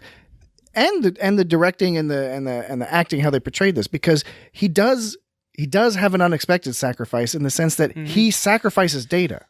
He kills Data. Yeah. Now he's doing it for good reasons, and as you said, he's sad about it, but he's also, he's getting that closure with his friend. I would be so insecure that I didn't just all dream that, and like Data was like, no man, that wasn't a simulation, that was a dream you had. This was my attempt at humor. Yeah. I'm still not good at it. but like the idea is that he dies and comes back to life, but his sacrifice is when he's actually taking that action to again, in his view, he caused the death of Data initially, and he is now being told by Data, do it again. Except now you have agency. Now you have the choice. Yeah. And the whole message through the last few episodes was all about learning to give the choice to people. Not to control them, to give them the choice, influence that choice, lead by example, but give them that choice. And now he's given that choice by Data. He didn't have to kill Data, but he did. And it's, the writers were probably very aware. It's like, well, yeah, everyone knows he's not going to die for real, so we have to add something else, and like just like that. And it's because he did a Twitter a couple days prior that was like, yeah, we're going to do season 2. Yeah, right. Yes. Although people did say that it could be the big twist, and this would be like a crazy Game of Thrones style twist, would be like that he dies and then they name the ship after him. Right. Or that's what I was thinking as a possibility. Yeah, totally. Yeah. Yeah. Because all the other shows have been named after the fucking ship and or station. Right. That's a good point. The physical object. That's one of those things that it's just like, you don't need to do that, because it's like, and of course Picard is now a physical. He is an inanimate object. Yeah, he is. He's right. a fucking. He's a lie. He's a robot. That's not Picard. Did he ever have to deal with repercussions of his like fake heart? Did that ever? Yeah. That was in Tapestry. That's when he got zapped. Yeah, right. And then he. That's right. His heart got zapped. He doesn't have to deal with that anymore. Except maybe there's a new thing that he can be zapped by. I don't know. Yeah. I wonder if he has an off switch like Data. I was listening to our podcast before, speaking of golems. Speaking of fucking arrogance, man. When I said golem, you corrected me. You said golem. Yeah, it's Golem. Yeah, you said golem. Yeah, it's not Golem. It's Golem. What? Now you're fucking with me. No. In Lord of the Rings, there is a character named Gollum. I didn't say golem. I said golem. In this show, there is a reference to the Jewish, primarily two different words. I know. Hebrew Okay, first of all, let me Golem. say that I know the difference between Lord of the Rings Gollum and like. We know that you know that. We know you know. I was saying you put the emphasis on the lem when you corrected me. You said golem. It was golem. But then but it's just golem. It's not golem. No one says golem. I'm not saying see, golem. that's, Go listen back to the Golem. episode. Go listen back to the Golem. episode. In that one time, I said golem and you said golem. I'm going to go listen back to that. Which episode was it? I believe it was episode last one. That's 18. It 18. was. Okay. It was. Podcast World 18, Picard episode World Speaking 10. of which, Last week. we do need to keep things moving and Yes. wrap things up soon. So, What are your favorite bits? yes, the favorite bits from this guy. I like the mystery stories. I like the stories. Hello. Welcome to Liking the Bits. One of those We guys. like the bits, yes? It was kind of. Hey there. What's your The bits? hologram. It was kind of funny. Okay, well, Okay, we'll go with you first. You asked me, but we can go with you. Let's go. Go ahead. let's see what you have to say. Well, I was only going to give holograms. Everybody likes the holograms. Everybody we'll likes talk about them Let's a little put a bit pin in later. that. Put a pin in that. That's what they say in the industry. Hey, Most don't- In definitely. the industry, they say put a pin in it. But if you put a pin in a hologram, does it pop? I don't know what happens when you put a pin in the hologram. passes right there. It passes like a kidney stone, like the Blarney stone in your butt. I was just gonna say it was fun. This is like a little part. It was silly and fun. It was silly and fun. It was silly and fun when Narek started telling the story of Seb Cheneb and then arbitrarily Seb Natan or whatever, the foreteller who plays a drum. Oh, that is pretty good. Made from the skin of children, and she strikes it with the chain of skulls so hard and so long that her heart bursts from the effort. Oh, hell yeah. And they would release Chikala Goo. The Chikala Goo were the emissaries of the synth gods, or were the synth gods. That was really great. Or is that Gan Madan? Gan Madan was the actual event / some other beast. Well, but then the twin sisters were twin demons. Were they also part of the Gan Madan? Well, Seb okay, Cheneb and Seb Natan? The Gamadan was like the event and the the creature. monster that they got. Remain indoors. They took the horn off the monster, and Seb they Cheneb and played they it. used the horn to summon Seb Cheneb did The that. at-home podcast listening audience is missing out on both Dan and Jesse's vigorous gesticulating as they act out this this Romulan mythological. I was doing all sorts of funny things with my hands and my mouth to represent someone tooting on a monster horn. Monster horn. I like the idea of a monster horn. I like the idea of tooting on a monster horn. Hey, you'd like to toot on my monster? Have you ever tooted on a monster? So either the monster or who was it that used bones to pick their teeth? Was that the? I don't remember. What are the I think demons? it's like Barney Was Barney it the Rubble did that. Chikala Goo? Yeah, Barney Rubble. Might have been the Anyways, Chikala Goo. Anyways, I like that whole unnecessary story. Like Seb Natan was completely unnecessary, but I like that they put it in there for some reason. I agree. it was just colorful. fun. It was like out of nowhere. It's like, whoa, where's this all coming from? And that's what mythology. That's why it rang real, because real mythology has those bizarre details, and that accentuated. I think I believe I mentioned that was that the purpose of that was to accentuate that they're talking about mythology, right? Because in our own mythology, you can take a basic story of why are there stars, and then they spin out this complicated thing with spiders and flashlights and all sorts of bizarre stuff. And the details are what make it interesting, and what make it catch your memory and keep that story going. I liked how so it's this idea of an AI doomsday, right? Was the Mars attack, right? So in that, usually in our Terminator style stories, it's Terminator style. we just we just assume that the AI got smart. They didn't want to be slaves anymore, and they decided to kill all the humans, right? And in the Mars incident, they're still slaves. in the Mars incident, that's kind of what the Federation assumed was happening, right? Because they didn't seem to consider that somebody else was hacking these things. They just thought, oh, synths are bad. They must have some singularity and they're taking over. I'm sure they considered it. But first of all, it was an error in the sequence or something. Yeah, but I mean, that's right. they thought of it. They thought of it as a synth uprising, basically. I think this is where Or is that open to interpretation? I think we because we've heard different perspectives, right? In the show, we've heard different perspectives where some, because obviously it wasn't a synth uprising because they all killed themselves, right? That's not an uprising. Yeah. That's just some weird little revenge thing. So then why wouldn't you just assume some hackers put some bad? Maybe they did, but then they couldn't figure out how, because Picard kept coming back to the point, we still don't know what happened. We still don't know why they did that. And the assumption we can make, I guess, is that Picard at that point was still knowledgeable and in the loop, and so they never figured out exactly what the deal was, but they figured might as well just shut these all down because they're not working. The interesting thing is what makes it a racial question in a sense, even though the synths by all accounts were not of the level of Data, they were not sentient in that sense. What does make it a racial thing is that there are many things in our culture, right, if we're extrapolating, that kill lots of people, and we don't turn off all cars because cars kill 40,000 people a year, right? And they don't need to, right? So, we don't, there's certain drug interactions or alcohol or whatever. There's certain things we permit even if there are deaths caused, by them, right? And it's not the strongest analogy, of course, but the idea being that it's clearly meant to evoke a knee-jerk public policy reaction to a problem. This shit went crazy, shut that shit down. So that's and so in a way, that's exactly what Sutra did too, right? So because 100%. Yeah, because the Jat Vaj basically manufactured this sort of synth, whatever the Federation thought the synths were doing it. They made this small. They did like a mini sort of thing and said, "Synths go out and fuck shit up." Federation and everyone out of fear is like, "Let's shut down all the synths." All right, and then Sutra said, "Okay, well, I'm going to make it seem like Narek killed one of our synths," and so. Then all the synths people are like, oh, shut the humans down. It's the same thing on both sides. And you could say that both were motivated by fear in the end. And so then that's... Absolutely. And then once again, it's like, goes back to the question of... Fear is an incompetent teacher. Well, the idea of what motivates synthetic life, like does emotions motivate... If you don't have emotions, can you be motivated to do anything? You can have a survival instinct even if you don't have emotions. You can have programming. Is there a difference though between programming and emotion then? But that's the thing about this, right? There are animals that we would presume do not have emotional capability, or at the very least, I think you'd be fair to argue they don't have anything approaching human emotional capability. And I'm not talking about dogs and cats. I'm talking about like ants. Yeah. Right? Or locusts, right?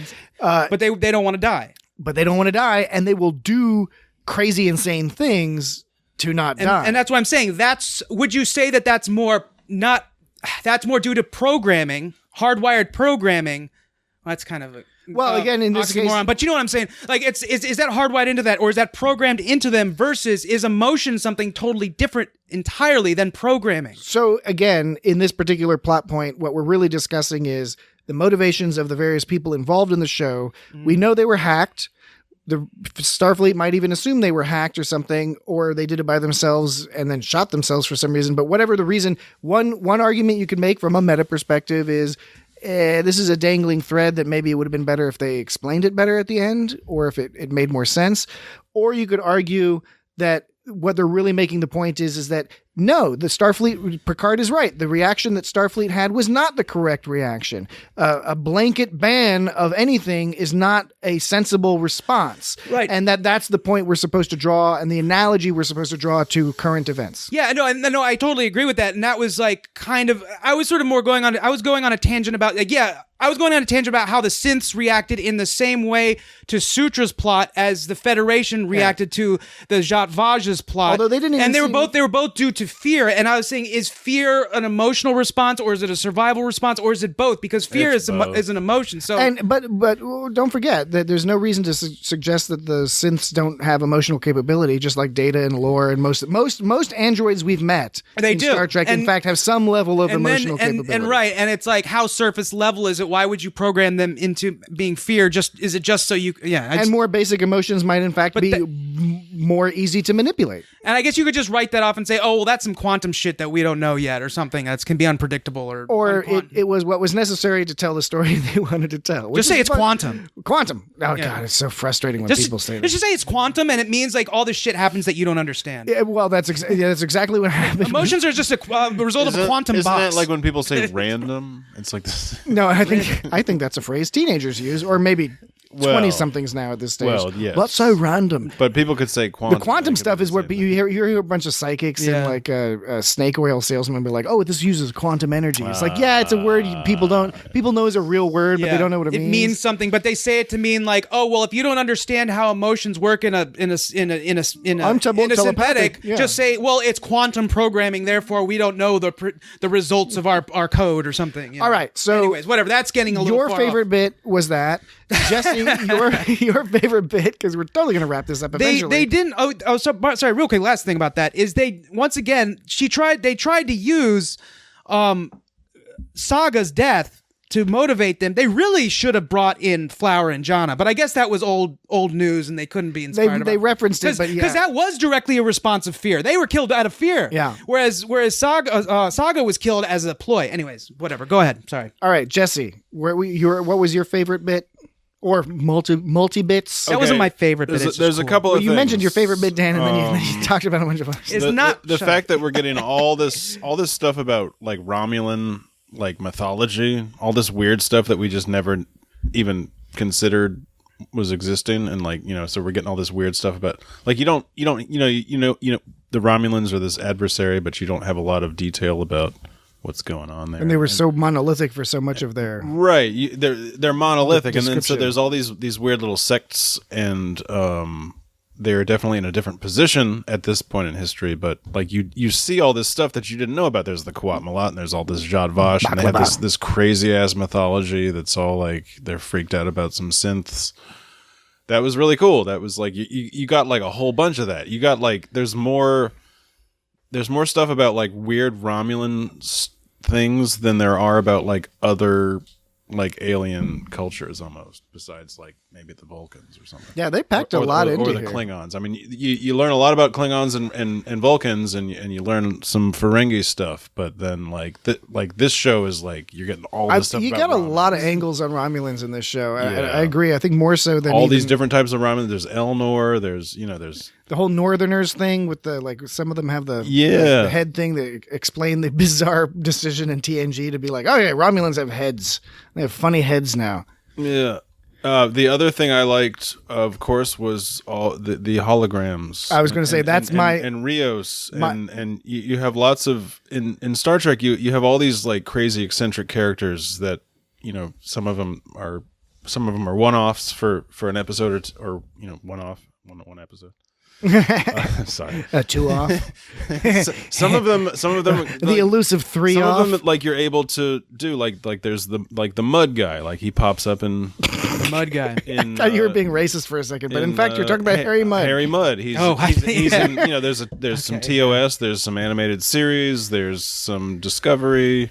You got your Enterprise. There's weird characters, but Rios is like one of those weird characters. I was also going to put down the Rios as holograms, but I think Rios in general, because it's not even that it's a wholly original idea, but it's just I haven't ever seen anything like that before. This idea of these different aspects of this guy's personality sort of projected into these holographic forms. And the fact that it was like he got a spaceship and it had like this default suite of backup programming, and he was like whatever, I'll do the default. That makes it like everybody look like me, and like everybody knows like everybody's me up to a certain point in history or something like. Yeah, because they all had memories up to a certain point, like. Because the way they set up Rios was to be this kind of guy that keeps everyone at a distance, but really, it's not because he was born like keep people at a distance. He actually wants people to come. He wants to be close with people, but he can't because of the sort of they did the misdirect with his captain, where it's like my captain's brains got splattered all over the wall, and you think, oh, there's some crazy attack. It's like, no, the captain killed himself, and then he also felt guilty for covering up, and then it's PTSD. It's like a really interesting manifestation of PTSD. And so he used those holograms to kind of like connect with people. That's how he expressed himself to people. That's how he let people know. Even when it was great when Raffi had that conversation with all of his holograms, saying it's like, so what happened here? How do we get to this guy? Well, they're like, well, this, I can't remember. He must have deleted something in my brain. He's put up a mental block. It's like his literally his mind, his emotions put into physical form. Externalized into these hilarious, goofy characters. And when they said, oh, he erased that part of my memory, it's like saying as a mental block, he puts up, Yeah. So, and holograms. I really like cool. That it was a really cool concept, and it was really well executed by the actor. And I don't know. I just that to me that really jumped out as something cool. And by extension, I thought that they did a great job with a lot of these characters. And what's fascinating to me is that you have some serious frustrations from people when they're talking about meeting, for example, Bjayzl, is an example of a side character who is sort of the disappointment people have is that they wanted to know more about her. They wanted her to last longer instead of getting vaporized. But this show was creating these little microcosms, these little explosions of character here and there and everywhere. Some of them we knew, and they were, Riker and Troy was a good example. But their kid, Kestra, was this really fantastic character who we see her in one episode, but has a great deal of impact. Or and really their son that's dead, and apparently this guy was up to all sorts of stuff. Yeah, you care about that, And then there's Captain Crandall, who we only know by name, but by but we get some characterization of Captain Crandall that intrigues us. We're already hooked on the Captain. And that's a Crandall. very Deep Space Nine style thing. It's something that they've been less successful or have been less ambitious about on Discovery, in that they have very good guest actors and stuff like that, but they don't have these actors that are so tightly written and so great in their brief few minutes of screen time that you desperately want to learn more about them and have like whole stories about them. So right, you don't know if it's gonna be, if it's kind of like a tease in a way, right? Because you like you said, you kind of want to know more about these people, but it's like you come to find out they kind of put these side characters in just to move the plot along, or to sort of give you background on other characters, like how Bjayzl was there to sort of provide some resistance to get to Maddox, but also provide background on 7 of 9. That was her role. But they gave her, by making her this person, we're wondering, are we going to see her again? It reminded me of this show that I was actually listening to, like Harmontown, and it was called The Patriot. It was on that show, Amazon Prime, and there was an interview with the guy who the creator, and he was basically saying every character you meet in this show, no matter how insignificant, ends up playing like a role through you see him again at some point. We don't just like introduce some, like we don't introduce someone as a person, as a character, and then just they don't disappear. They'll find some role, as he described it. That's not the direction Star Trek Picard usually took. Yeah, certainly not. Yeah, and so it's kind of like they could have made, it's cool that they gave some depth to everything they looked at, but it's also kind of makes you be like, me in a way, be like, I kind of want to see that character yes. again. And Crandall, that would be the ultimate, is if you name this person and didn't just say, I saw on a message board. Like, you named a Captain Crandall. Yeah. And like never approach him again. I hope we see him in season 2, but there's a lot of reason to think that we just won't, So, yeah, you never know. And so it's kind of frustrating, but I understand where the frustration comes from, yeah. But it's a good kind. It's like that kind of good problem. It's like, this character is too interesting. Yeah, right. Fuck you guys for making this interesting ass side character. No, it's a good point. Yeah. So exactly. That's true. It's like they put the effort into the devils in the do you have devils in the details? The devil's in the details. The devil's They'll in the get to details. Captain Crandall like Picard like season 4, and everybody will be like disappointed. Like, Captain Crandall. What a letdown. It's going to be Thomas Riker. It'll be Riker's weird clones. Oh man, that's right. They rescued him from the Cardassian prison. Where the area under his lip is more full of beard than what it was is he didn't have the side beards. He peeled them off in that episode. That was his disguise. He still had the mustache and goatee. He just peeled off his little sideburn things. He's like, I'm Thomas Riker. I like I'm that. a Maquis warrior. There's that DS9 where like they think it's Riker, and then it turns out to be Thomas. Yeah. Riker. And then he ends up getting captured by the Cardassians, and we never find out what happens to him. But there was that whole war. He could have gotten out. There was that war. There was a whole war. There was a whole war. The Cardassians, they came all zap flying in. It was crazy. There was one of those wars, Jesse. I don't like to be politically incorrect, but they're all a bunch of spoonheads. Oh man, the whole lot of them. That was a rough. That hurt when O'Brien said that was O'Brien, right? Yeah, O'Brien. Called him Cardi. The Cardi bastard. That hurt. He's not into the Cardassians. He's a little. He grew over time, Yeah, but the other when you were talking about learning more about Romulans, that it's, for example, the story for Seb Cheneb and Seb Natan, the Shangwaga, the thing about the thing about the Romulans always having a side door or whatever. The secret door, the secret back door. That was cool. And the crazy the Romulan cards. Are you talking about the Rubik's Cube? The tarot card. Tarot card, domino kind of things. And then there was a weird. It looked like they were playing Civilization. Yeah. And they had like hexagonal cards. Oh, there's a game called that's there's a name. Oh, it's not Catan. Settlers of Catan? It's not Settlers. It's called something. Oh, Settlers. It's something else. But then there was also the thing about how Narek had sex with his sister. Soji, that's something we learned about in Romulan culture. Yeah, his sister was really like sexually aggressive towards him. It was. Anyways, that's how it works in Romulan households. And he wasn't. He was the more sort of like, she was sexually aggressive. She wanted to capture and kill Daj, whereas he was more like intimate. That he guy wanted was to all, be seductive, like, touchy-feely. But he was too touchy. He was rom-commy. He was a Romulan rom-com. That Borg ritual, like where they're sliding in their socks. Yeah, in the Korean spa. Oh no, that's the other part when they're in that weird shaft. He's too touchy-feely. He was a Jatvaj dropout. He was kind of like I can't get my shit together. He didn't know the first thing about baklava. No, not even. I don't know if any of the Zatvash learned the baklava. So there was the secret name thing where Soji was like, I know your true name. So that was another. Does she still know it? I don't know. I guess. I mean, did he give her the real true name? I can't even remember. I'm guessing he did. He seems like the touchy-feely type. I think he probably did before he killed her. I think that's what it. He said it, and one presumes that he thought she was going to be dead. So why not tell her the real name? I guess that part was just put in to reveal some kind of like some kind of like insecurity on his end. But that was more importantly, that was some weird Romulan backstory. Like I love lore like that too. So like it's pretty interesting. Cool.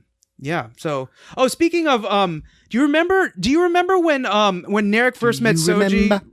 And he told her about his deceased brother? Yes. Was he having sex with him too? I'm not sure. That's a good question. I hadn't considered that. Yeah, I don't know. Maybe they lost him in a sexually deviant sort of, maybe autoerotic asphyxiation. There was an accident. Like the guy from Kill Bill. They probably have like Narissa probably like sat on him. They probably do some. Their version is like naked space sex, where they go and sit naked in space for like 5 seconds and then right. Then go back in. Right, it's a bit of a. There's a subreddit. What is it? I think it's called Death by Snoo Snoo. That's the Futurama. Yeah, is that Futurama? No, I'm talking about the one. I'm talking about the one where it's just pictures of women with strong thighs. It's the idea that they would kill you with the strong thighs. But it comes from That's a Futurama reference. Yeah, because there's these like big Amazonian it was the matriarch aliens. Yeah, and so the death by snoo snoo is where they like have sex with the guy until they crunch them, and they had big strong thighs. Because that's I one think with of like Captain Brannigan, Captain Zap Brannigan. Oh yeah, Zap Brannigan. Because I think of the Goldeneye, of course, because Onatop. Oh yeah, whatever good old Onatop. Onatop, she would crush guys with her. An octo pussy. The spirit is willing, but the flesh is spongy and weak. And Moonraker, that too. You've named now 2 additional James Bond movies. You want to give a few more tries? I liked Yermanur. I wish we could have learned more about Yermanur. Yermanur. That was the popular Romulan daytime television show, right? Sometimes that's where Ramda Garg Manarga. Garg Manarga. That featured Ramda Garg Manarga. when she revealed that Gamnadan is the day of annihilation. Do you remember any Klingon, Dan? Because you're doing all this good job with the Romulan. I want to see if you can remember the Klingon phrases. Volkan lampu, umantu, andoya lampu, nampu. Yeah, because the Andorians are extra shitty. Yeah, right. The Klingons. Okay, anyway. See our Discovery podcast. So hear much, much more of Dan talking in Klingon. Galish! Now I'm saying, so that's a little too much barfy.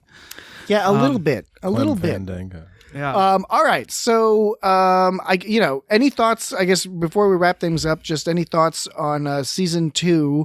We touched on it a little bit. There's a few different. We touched it all right. Go. We touched it real good. Picard is reset, ready to go. Are they going to stick on this ship? Are they going to get a different scenario going? Is the Borg cube going to keep going?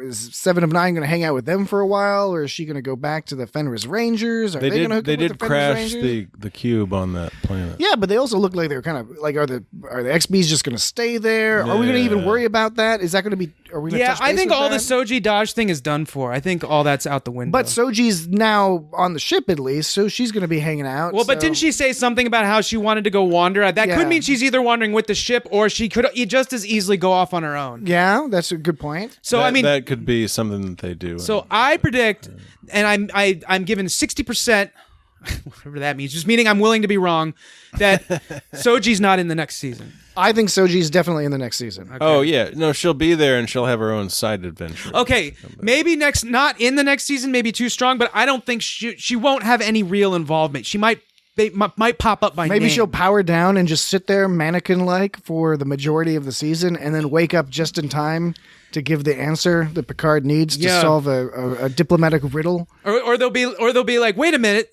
we still have Suture in the closet, and they'll pull Suture out and like bring her. I back know. on. I want to happen. Did she get killed or just turned off? I think just turned off. That was like one of example though of like how the story kind of like got sort of like there was a lot of cool setup and stuff, and it did resolve itself by episode 8. Basically, it resolved itself. I mean, but like that. But the way maybe Suture will be like a lore type of so bad they character. they did all that resolution by episode 8, but the last 2 episodes were just trying to like make it stop, like kind of like tie up and do this resolution. And stuff. they didn't tie everything up, which is good in the one sense because they do plan at least 2 more seasons, and so we can pick up on some of that. Yeah. We don't know what happened to We Narek. don't know. We aren't convinced that Narissa's dead because there's no body, and she was in a Borg cube, and she repeatedly had beamed around earlier. She beams around. Yeah, and there was a body. Sorry, that was. By the way, there was a body of sexually water charged at the joke. bottom of that, presumably because at the bottom of the thing is the Borg cube is sitting in water. So They landed anyway, in some water. Oh, the Borg. We like all those Borg disappeared. Maybe that's just an example of this show wasn't really about the Borg, and the Borg were just there. clearly. I mean, clearly, but like the Borg had nothing to do with anything. They were just there to connect with Picard. So all those Borg are probably gone. We the probably Borg won't are see like those. out of the picture, I think, for Star Trek. Borg maybe are they'll be hanging never. out. They'll be hanging out with Borg the synths, are I guess. never out of the picture. Borg is such a driving factor of They Star keep Trek. coming back too often sometimes. I thought it was Yeah. well handled. I think in it's this, done. I think the in- Borg are No, the Borg are never fucking done.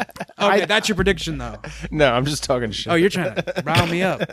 and he did. You're pushing buttons. I think that's it for the Borg. Pushing all sorts of I buttons. think they've done all they can do. The They'll Borg be is back. like the zombies of like. They'll that be back if they can do Force. something different. And the thing that they've set up that they can do different is it would be cool down the line to see Borg XBs Okay, so here's the deal. I don't know that we'll see this in Picard, but the ultimate basic deal in Star Trek, for better or worse, because you could argue that this is a fucking, hegemonic and jingoistic thing that they do. But the ultimate thing in Picard to demonstrate that the Federation isn't racist is to have them be racist against somebody and then eventually let one of those people be in Starfleet. Mm-hmm. So they do it with Worf. They do it with Nog. Nog, not Rom. Yeah, Nog. Nog. And there are other. Well, they do similar- it with Rom kind of in a weird way when he becomes. Yeah, he's helping out with them. That's right. And he ascends to top. Grand Nagus. he's like That's a spoiler, but whatever. He's Grand but Nagus. he's like I a think Chief everybody's O'Brien type seen for that, a yeah. while. Huh? He's a Chief O'Brien type, kind of thing. But the idea being that the path to acceptance, true acceptance, that when Star Trek wants to tell you, okay, we're cool now, is they let you join Starfleet, and that's why I think it's a problematic methodology, but it is one that because you is have to eventually join our side. So we want to eventually see an XB be in Starfleet, not just a Federation citizen like Hugh was, but like.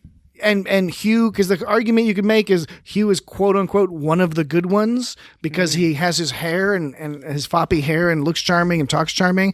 We need to see one of these XBs that's a little bit more fucked up get to join Starfleet. Maybe even kind of an asshole, just socially like a little bit on the spectrum, Like one of those Romulans. like on the FM which spectrum. Romulans? Not those Romulans that, no, I would say this. shut down the cube. And The Romulans are more what's the word? They're more, they have their shit together, but they're composed. That's fucking word. They've got a power base, unlike the XBs. They're composed. The XBs, if you found an asshole XB, it would be less like sort of a manipulative kind of person. Probably it would be more of like this disheveled kind of like they're like person a with true- be demons and things. Like the Romulans are in a diaspora, but like the Borg more so because they have nothing. They have nothing to even. They don't even have a core culture to hold themselves together. Well, and if they even next season, for example, or at some point when they did sort of the shots of them at like Starfleet headquarters or whatever, Starfleet, where there's a bunch of that's what I said. That's the slogan for Starfleet. that's exactly how you said like they have a commercial just says join Starfleet. Here's the benefits. Get some general education, shots of travel the universe. General shots Starfleet. General shots of civilization. If they just Commodore shots. Oh, I'm sorry. I apologize. Get a little punchy. This point was very quick. I was just going to say something's going to take a few seconds, and once again, it's been extended. I want to hear it. I ruined it. No, like you were saying that the XBs would be maybe you'd find one in Starfleet, and I'd say if they didn't want to go to that level, maybe they could at least include them in sort of shots as extras, sort of naturally mixed in with the rest of civilization, just wandering around with other they wouldn't have people to be a and stuff character. Yeah. You wouldn't have to be like. I would like it as a character. This is Ensign 3 of 8. 3 of 8. Pi of 8. His nickname is Long Dong. They could make a series. I mean, they probably wouldn't, but I would watch a series about like a fucked up XB. You know, that'd be kind of fun. Yeah, I agree. I mean, the cool part is this is a universe that they can go in a million different directions. Of course, with, and I would never argue that and say that there's only one option. To do I'm really I'm excited by that, and I mean, Star Trek's always been that in a sense, but as it's expanded, as we've said before, there's all these new flavors that are available. They're not all going to be to your taste or to my taste, but it's exciting that they're out there. Now, it'd be cool if it was open source and basically everyone could produce their own type of Star Trek. That'd be even more awesome in a sense, but that's not the world we live in. So, you know, at least it's all produced by the same people, but at least they're going in multiple different directions. There is an unofficial Star Trek thing. Yeah, by all accounts, some very good I was stuff. reading about that. Yeah. I think that I go either way on this, but 50-50. I would like to see, because in all serious, those celestial synths, not the synthetic sympathizers, aka the synthesizers, the celestial synths, how they just came out and poked their head, and then the shit got closed and they went away, and we didn't really see them. Electric turds. Yeah, the electric turds. It's 50-50, right? Whether that was just a throwaway, or if maybe that's gonna the next season, maybe a lot of this season will be about these things and us learning more about them. Guinan is possible. Guinan is in the next season, presumably, and so she usually deals with some heavy, like, cosmic shit, right? And so she probably, she's been around for a while. If anyone would be in touch with like what's going on with those Kagagoos and the Ganmadans, she would probably know. It'd be cool if there was a bit of Q. Yeah, perhaps. And Q's often always associated good. with Guinan. Yeah, it's hard to include Q without it seeming a little cheesy. Not cheesy bad, cheesy fun, but like it's hard to do it without being in a serious note. Although it did work, of course, in all good things. Of course, yeah. but you could also say that was good, and some of the later Q appearances maybe have become a little superfluous when he shows up on Voyager and Deep Space Nine. Yeah. Even if they're good episodes in and of themselves, the character is problematic. When you have a godlike character, it is problematic. All you can really do is make him mischievous because he's so bored, you know. The other thing is that this could also be tie-in with Discovery or some of the other shows. I mean, Discovery, no spoilers, but the nature of the ending of Discovery Season 2 suggests, and the plot line throughout Season 2 suggests there could potentially, not necessarily, but potentially be a connection to the Star Trek, the Picard synth storyline in some ways, because they talk a lot about AI and the concept of like AI going out of control in the second season of Discovery. And, you know, there could be good and bad about that. And it's cool to tie shows together. On the other hand, you don't necessarily want to get too wrapped up in each other, because that could be problematic. Because again, if the goal is to have these different flavors of Star Trek, you want there to be some cross connections between them. But if you make them sort of required intertwined viewing, that's problematic, because if you're not into Discovery, or if you're not into the Section 31 show, or whatever other, or if you're not into Picard, then you don't want to be in a situation where you didn't watch it and you didn't enjoy it, or if you did watch it and now you rely on that information to inform the plot of other shows. That's Marvel Universe-y in some ways, but Marvel Universe is also good at keeping the stories largely independent and enjoyable in an independent way. Other than like the Avengers movies, those benefit from having seen the others, but the other movies you can get by largely seeing them as individual films. Would you watch a series? Would you be I know you just said you like variety, and it's like, why not do anything? But what do you think? Like, for example, the Discovery episode, the short with H. John Benjamin. Yeah. Would you see a show that was sort of constructed, not about him, but you know what I mean? A more comedic. Yeah, that kind of deal. I would dig that. Oh, absolutely. Yeah. My concern is people would probably have a lot of problems with that, though. Yeah, but that's the thing is, not that it matters. You can, and it's like, okay, incels. It's a difficult analogy to put together, but I liken it to like shows on CBS, like NCIS or something, right? I've never watched that show. And I bet if I watched that show, I mean, I've seen clips, bits and pieces, and it sort of infuriates me. But I have no qualms about that show existing. I have no problems with the people who love that show and watch it incessantly. That's great. I love the fact that those people are enjoying that show. I mean, do you have shows that you do have a problem with existing? What about all those No, home I don't. improvement And I think shows? that's my Home point. improvement I mean, shows? Yeah. What do you wait? What are you talking about? Like There's all those like shows where like people like are fixing up houses and like selling them to people. And it's do like, you oh, have something against those shows? No, but that's like another like subset of shows that people are into. the idea is Wait, I'm confused. So he's just citing another example of a genre of show. Let's list some more. they could make a Game show. It was Murder mystery. there's those shows like they spin that wheel and Yeah. Oh yeah, that show too. Sunday morning news talk program. But the idea is that the point I'm trying to the point I'm trying to get across is my attitude is I to answer your question, Dan, that with very few exceptions, I don't have any problem with these shows. And you know what? I don't watch them. Or I stop watching them. And I don't go online on NCIS forums and talk about how shitty NCIS is. Or how I'm not as into this version of Law and Order versus that version, or that I'm in general not into Law and Order anymore, not because I dislike the program, but because I was into it for a while and now I'm no longer into it because I'm just not interested in that particular type of storytelling. That in no way causes me any issue with the fact that other people are into that and that the shows are continuing to be produced. Yeah, but you had a making problem money. with Nemesis though. No, Nemesis is different because it sucked balls. lots of people have problems. No, with them. the thing is this though. It's not about not criticizing things, right?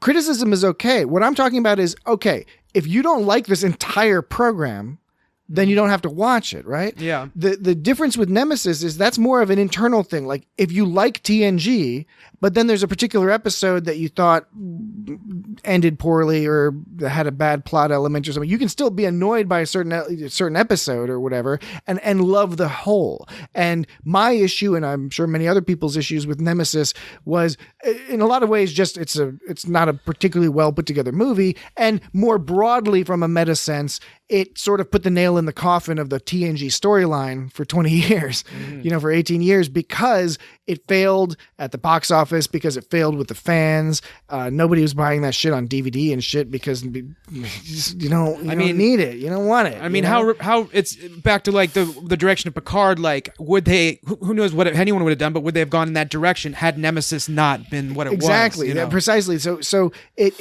the dislike for Nemesis is directly related to the love of the rest of the program. Yeah, and right? Picard, and for people who had a problem with Picard was in a lot of ways picking up the pieces of Nemesis. And the thing is somebody sees Picard or they see Discovery or whatever, just that is new, and they're just like, this is shit.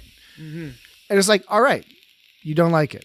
That's cool. You don't have to deal with it ever again. You don't. There's no obligation for you to deal with it again. The frustration is when you see people, the same names, repeatedly commenting and complaining about every single episode. And then what makes it worse is when their critiques don't appear to come from either a sincere or a logical place. And this is not arguing against critique. There are lots of critiques to be made. We've made many. There's lots of critiques to be made about every single fucking piece of art that's ever created. And people come from different perspectives about whether something's good or bad or appropriate or whatever, right? That's the part of the fun, is having Taste these discussions. is the spectacles worn by reason. What's frustrating is when you hear comments or read comments that are missing or getting huge chunks of information wrong. Like they missed a part of the show or they weren't paying attention, so they've got a fact wrong, and so they're building an argument based off of a completely erroneous thing in the first place, right? Or if their argument is based around like, I've heard some people say like, oh yeah, the writing on Picard is just shit.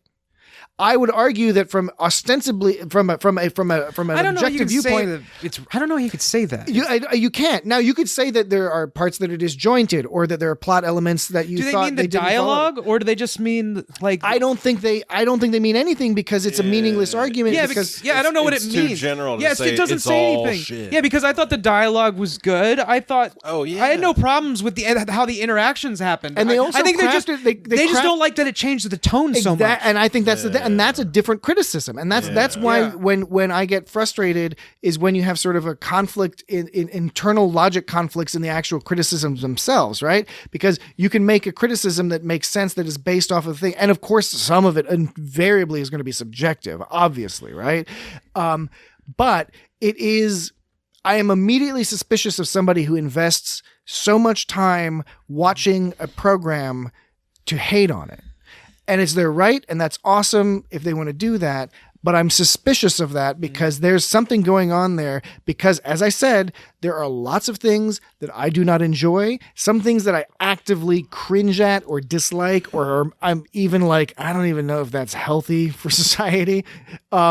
But that's not my business because I don't have to watch any of that stuff. And you spend your time watching something else. Precisely. There's and plenty. thinking about that instead of like focusing on something that you don't like. The people who like video games, a lot of that stuff is that even worse. Yeah. But It's a fandom issue. It's a fandom issue. So there's a combination. I think also with video games, a lot of people maybe don't have incomes of their own, so they're sort of relying on these gifts. And so when one of them, or maybe they don't make, I don't know, for whatever reason, video games are more expensive. They're harder to get than it is to watch a TV show. So there's that sense of if they may play a video game, you'll continue to play the game because it's what you have, but you're just so bitter that you spent money on that.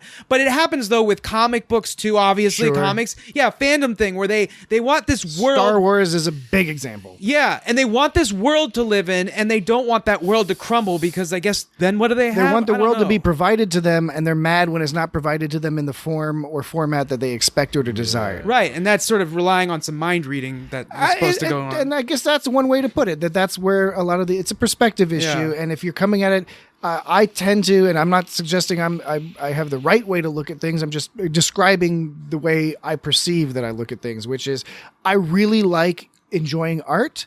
If I'm going to be biased, I fully admit I'm probably going to be biased on the side of enjoying the thing. And maybe over time I start to look at it again and I'm like, you know what? Maybe there's some stuff I didn't see here before, didn't consider, or I'm only realizing later. It's not as good. A good example is, what was that movie, with the Leonardo DiCaprio and the bear, and he gets torn to pieces by the bear? Revenant. The Revenant, right? I saw that movie. The Revenant, the first time I saw the movie, I was really blown away and impressed from a lot of factors. The directing, the fact that the director was crazy and insisted on only using natural light, so that limited. That I remember that was pretty cool. That's always a mark of insanity. And Leonardo DiCaprio's investment in the role and all that.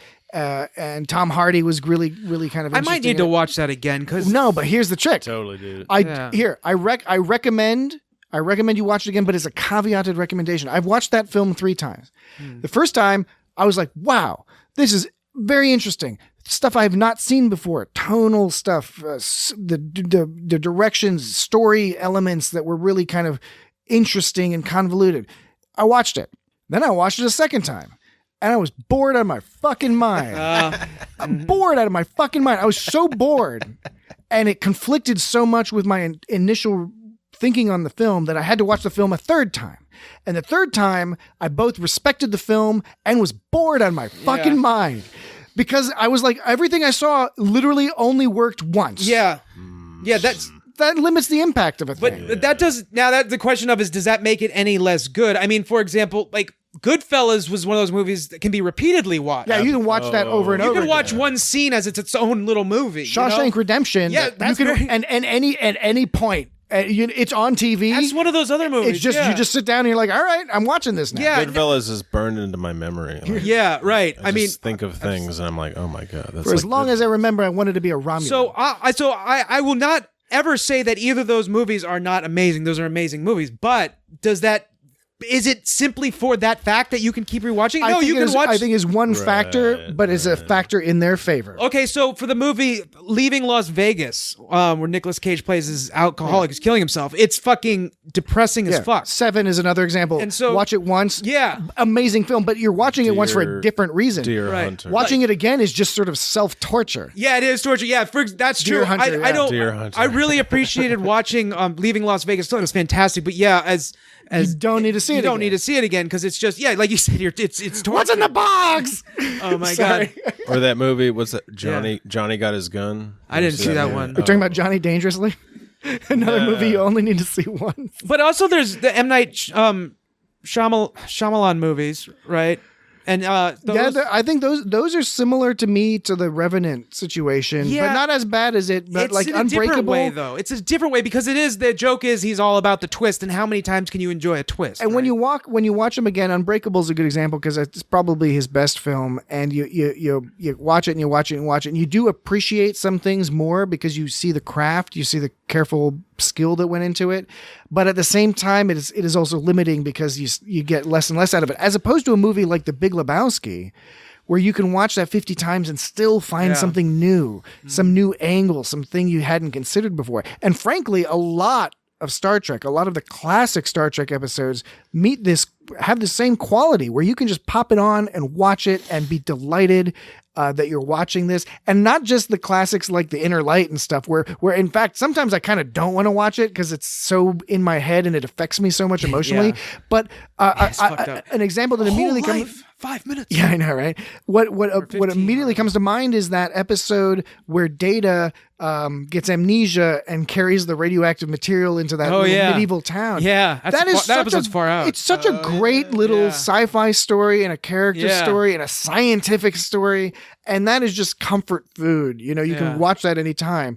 And what's going to be really interesting to see down the line with Picard and Discovery is, will they have that same quality? Because since they are serialized, it is much more difficult to hop in and out and just watch an episode. You kind of have to go all or nothing in a sense, right? So, but they don't have to tie to anything from the first season if they don't really want. No, but it's still going to be the second season story. Is my point. Yeah. They're unlikely at this stage with Picard anyway to go to episodic. Yeah. Some people are hoping that if they do a Pike show, that maybe that'll be the one they decide to do more episodic. Well, usually like I mean, for example, DS9 went from episodic to serial. It seems like that was the move because that's kind of the trend of TV was at the time. It eased in. And so do you think there'd be another way going in a show you just said with Discovery maybe where you go from serial to episodic? But you think that's possible Discovery, but you don't see that for Picard. It's especially if Picard is limiting itself to the likely 2 or 3 seasons. I don't think they're going to go. And plus, it's just not the direction most TV shows are going. They're going the opposite. They're going more serial. Everything's serial now, and it's only it's only a few episodes. It's not like 20 to 30 episods. Even South Park is serialized the last few seasons. I think that's kind of maybe a bubble's the wrong word, but I think that's going to that's going to trend down. There will be. I think there will be a reaction to it, and who knows? Maybe Star Trek will lead the way, possibly with the Pike show or with Lower Decks, for example, the cartoon. Right, Quite probably that will be more episodic in nature, and maybe we'll scratch that itch that people have because I understand it. I do love the episodic nature of Star Trek. I also dig the fact that we're finally getting the more serialized Star Trek because even in Deep Space Nine, it's really only those last 7 episodes of the 7th season that are like the 7 to 9 episodes that are, no pun intended, that are proper, like you can't jump in there. Even much of the rest of the 7th season, that there's a lot of the stuff going on in the ongoing story in the background. They're still kind of doing individual stories that kind of plop into the larger story, but you could totally enjoy, the Ezri Dax episode I mentioned earlier, Prodigal Daughter. You could totally turn that on today and watch it and have a story beginning, middle, and end that you'll be satisfied with. Yeah, there's a scale you can use where everything's contained within in itself, and there's not much you need to know other than some character names. But then there's sort of like the almost soap opera style where it's just one ongoing sort of thing, and you wonder if there's even any greater sort of like Lost or something. You start to get suspicious. And what's going on here? But I mean, even more intense on the side of that are exactly soap operas because there's no sort of story that's over. These writers don't even know where they're going. There's no greater story. Okay. Anyways, my point wasn't important. I was just talking about how like some shows are more episodic and some are more not serial. That's the word. Serialized. Serial is more realistic because with an episodic approach is more like it's just sort of like this timeless quality where you're just having these endless adventures like for eternity, and it's like it's not it's like nothing connects to nothing. I guess nothing connects to anything. I always thought it was strange. So to bring up Harmontown again, Dan Harmon would always talk about because he's a writer, obviously. He would talk about he almost had disdain for serial shows. He likes episodic shows, and he thought that serial shows took less effort.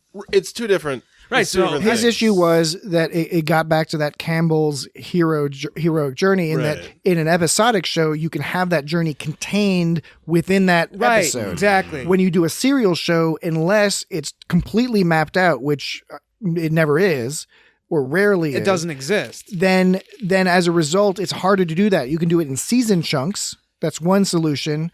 Or it's just open-ended, and then how do you actually, as a writer, how do you gauge at which point the character should be? And how is that interesting to the human? Because that's not a story. And that's why I brought up like soap operas and also how pro wrestling imitates soap operas. There's no sort of journey. There's no overarching story. There's nothing to that sort of beginning and end. It's just everything It's just some stuff happening. Everything's fading in and out of each other. And so there's none of the story arc or whatever to it, because it's just kind of like this ocean of just stuff that's happening and reacting, and there's no planning. Churning and bubbling. And Lost, I think, had planning at first, but then it just went away. Well, exactly. Yeah. And you hear a lot of different things about the behind the scenes of The Lost, that it wasn't this unified thing. There was infighting in terms of the writers' room, and that's going to happen. And the producers and the network and all that. And that's happening on Star Trek too, no doubt. And that happened in Discovery. That happened in Battlestar Galactica due to a writer's strike. Yeah. I forget why it happened in Discovery. Was it the same thing, a writer's strike? No, in Discovery, it was the original creator of the show quit, and then they had these other people, and then these other people came in for the beginning of season 2, and then everyone hated them because they apparently were assholes, so they quit. They were pushed out after 5 episodes, so they're moving back and forth. Discovery has a few more episodes per season, 14 or 15, as opposed to the 10 that we get with Picard. So they have a little bit more breathing room for their story. I think Ron Moore about Battlestar was saying the first time they made it to what was going to be Earth, that they didn't stay on long, that was during the writer's strike. So they were like, we need to sit here and end here if we need to, or something like that. And so then they continued, and so, Similar thing happened with Breaking Bad. Breaking Bad's first season was cut short because of the writer's strike. That's why there's only 6 episodes. And in fact, weird when there's they were supposed to kill off the Jesse character, and that was the plan. But A, people liked him, and B, the writer's strike, I think, fouled things up a little bit. And so once the reception for the show got in there, they decided to keep that character going. So it is interesting how these things can affect positively or negatively the direction a show goes. But in the end, we're just predicting. We don't know where the show is going to go. We don't know where show going to go. Interesting. Can you tell us where it goes? Nobody knows. So what are we going to talk about next week? Because that's what we got to tell folks. And we got a couple ideas out there. Maybe somebody can tell us what the fuck to talk about. Well, some of the ideas that have been proposed are talking about focusing on the music of Star Trek. I mean, we could either do some discussion on the opening themes or whatever, or some of the key bits of music that we like. I'm open to try it. I think that music podcasts are difficult to pull off unless you're willing to include clips of a lot of music, and that offers a whole other slew of issues. Like, can you do that? How hard it is to do that? Is that allowed? That kind of. I think it's not profiting. It doesn't matter. We might be able to do that, but it might not be next week. And you can do that, and you can make comments on it. But talking about music without actually having the music. No, you can play clips if you are commenting on the clips, and they are a limited length. Yeah, there's a limited length. I don't know. We can do that, but it would require a lot of preparation. Because I know this may be something different, but Nintendo would always they're known about coming down on YouTube videos and stuff like that where people show footage of their games. Oh yeah, well, in the whole YouTube, I mean, that's a non-Star Trek conversation, of course, but it's all automated, right? So the problem they have there is that you get these copyright claims and takedown notices. And by the way, I get when we put the podcast up on YouTube, every now and then, like on 2 or 3 of the podcasts, there's not a takedown notice, but you get a message saying, "Hey, there's a bit of this music that's on and out from Star Trek or whatever." So you can't monetize this video. Now, we haven't monetized any of our videos, but if we ever did, those videos would not be able to be monetized, even though it is clearly a fair use that we're using because we're making a comment on a clip or something. Right, and I think I'm wondering if the difference between this and radio, because radio, they don't need a music license to play music. They need a music license to play more than like 50 seconds of a piece or something, but they can play clips. Now, I'm wondering if the difference is because that's live, because there's a show that does basically like a cop style show, and it shows people getting arrested and stuff, and it doesn't blur their faces out, and they're like, how come you're allowed to show these people? You don't have to make people sign forms. They're like, because we do this live, it's considered news, but it's basically a live cop style show, and they don't have to blur anyone's face out because it's live and it's news. I'm wondering if there's something similar going on where if it was live we could play these tunes and monetize it, without a license, but because it's recorded and distributed, I think that's where the difference is. The point I would make on this particular case is I think that any copyright claims you do get are often fraudulent. Not fraudulent, not fraudulent in that they're not actually they shouldn't apply, but the algorithm is overly aggressive. Right. Yeah, that's true. Now, it doesn't really affect us because of the nature of what we're doing, but it does affect a lot of YouTubers and stuff out there, and it's kind of unfortunate. I heard a funny story about how somebody, their wife was teaching class using YouTube Live. She's a school teacher, and she was giving a lecture or something for her class, and he was in the background watching WWE, and her live feed, and it was live, got taken down. Oh man! And I mean, by his description, he was quite far away in the background. Because all right, his loafing shut down her. So we'll save music for the future, right? How about what's another idea? There's always movies. There are movies, and we haven't touched any of the movies yet, and I was kind of keen, the situation the world finds itself in. A lot of people are catching up on movies and TV shows that they haven't been able to yet. So doing one of the movies would be an excellent idea. Are we OCD enough that we have to do them in order, or could we pick and choose? Oh, I think we can pick and choose. Yeah, I think we can pick and choose. I mean, are you leaning towards? See, Jesse. So I'm just reading the room here. Jesse, when he said that, 100% sincere. 100% sincere. He had no problem picking and choosing from the entire library of Star Trek movies. Dan, I don't want to watch that first movie. Dan, on the other hand, Dan agreed. Dan's like me. He agreed. But there was a reluctance in his soul. Well, the reluctance came not even from thinking about it. The reluctance was like, well, of course you have to go in order. I know, that's me too. But then I thought about it, and it's like, wait, I don't actually have any emotional attachment to going in order. It's just the only attachment I have is to the concept of doing things in order. And from a marketing perspective, we are trying to run a popular, successful, and entertaining podcast here. So we don't, I don't want to get too crazy about having to do stuff in a particular order. And it's fun to speculate after you watch something. If you watch it out of order, maybe you're like, oh, well, maybe that came, I don't know. Anyway. Now, all right. So we're narrowing this down. You want to do a Star Trek movie? That sounds like we could do it. What would you guys want to do? Is there a particular movie? Either 2, obviously. 2 is good. Of course, everyone does 2. Not that we shouldn't do it, but true. No, that's a good, that's true. We do 2. We don't want to mess up with too much of that stew. If we want something, about 3. No, I was going to say it's going to make me pee. 3, and I don't know where that'll make us pee. 3 is obscure. I like 3. I think 3 is a good movie. I think it's an interesting movie. Yeah. I'd be totally down for 3. 6 is another one. It's very political. 6 is a good 6. one. I like 6. It's 6 a very is like solid Star Trek, and it's got some interesting stuff to stay. I think that applies to today, and it also matches up with Picard. And we could argue that as our denouement from Picard, as we leave Picard behind us for the time being, that we could go into Star Trek 6 and bring in some of the similarities. I feel at some point, maybe not like this, not like that, but I want to talk about insurrection. But at the same time, Yes. I'm like, I know, right? Do you want to present? Do I want to?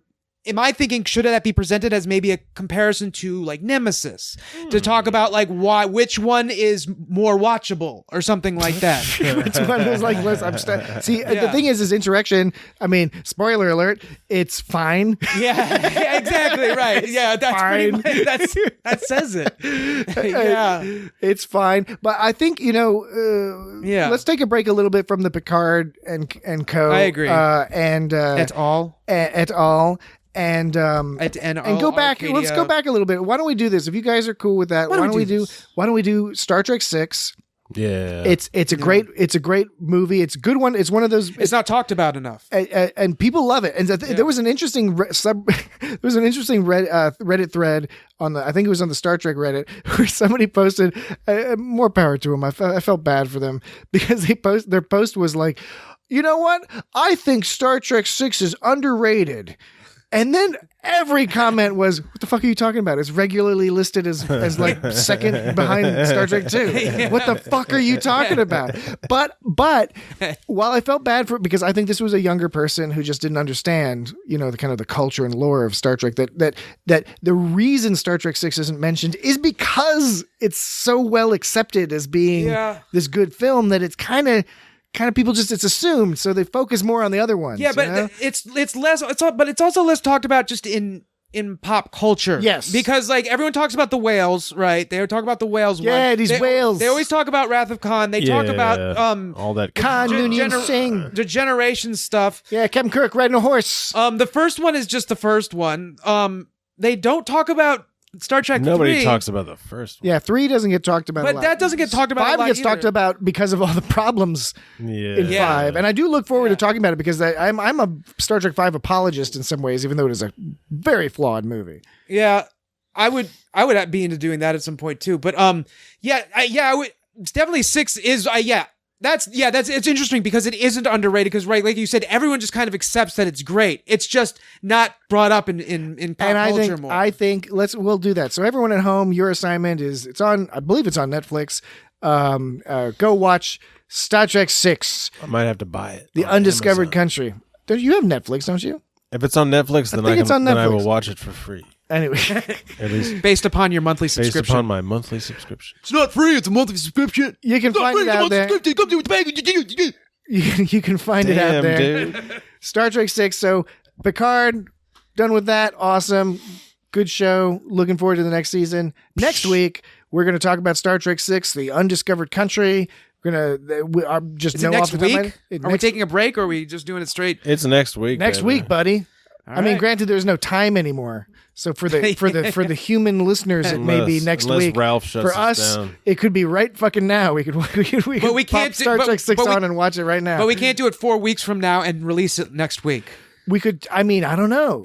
I don't know. Working from home has discombobulated me a little Yes. bit. Messed It's a me little up fucked a bit. I think I think I hit a lull at work right now. I think there's like a week left before we move on to our next thing. So I'll definitely have All right, we'll figure it out. But so that's in case y'all wondered, I have a lull at work.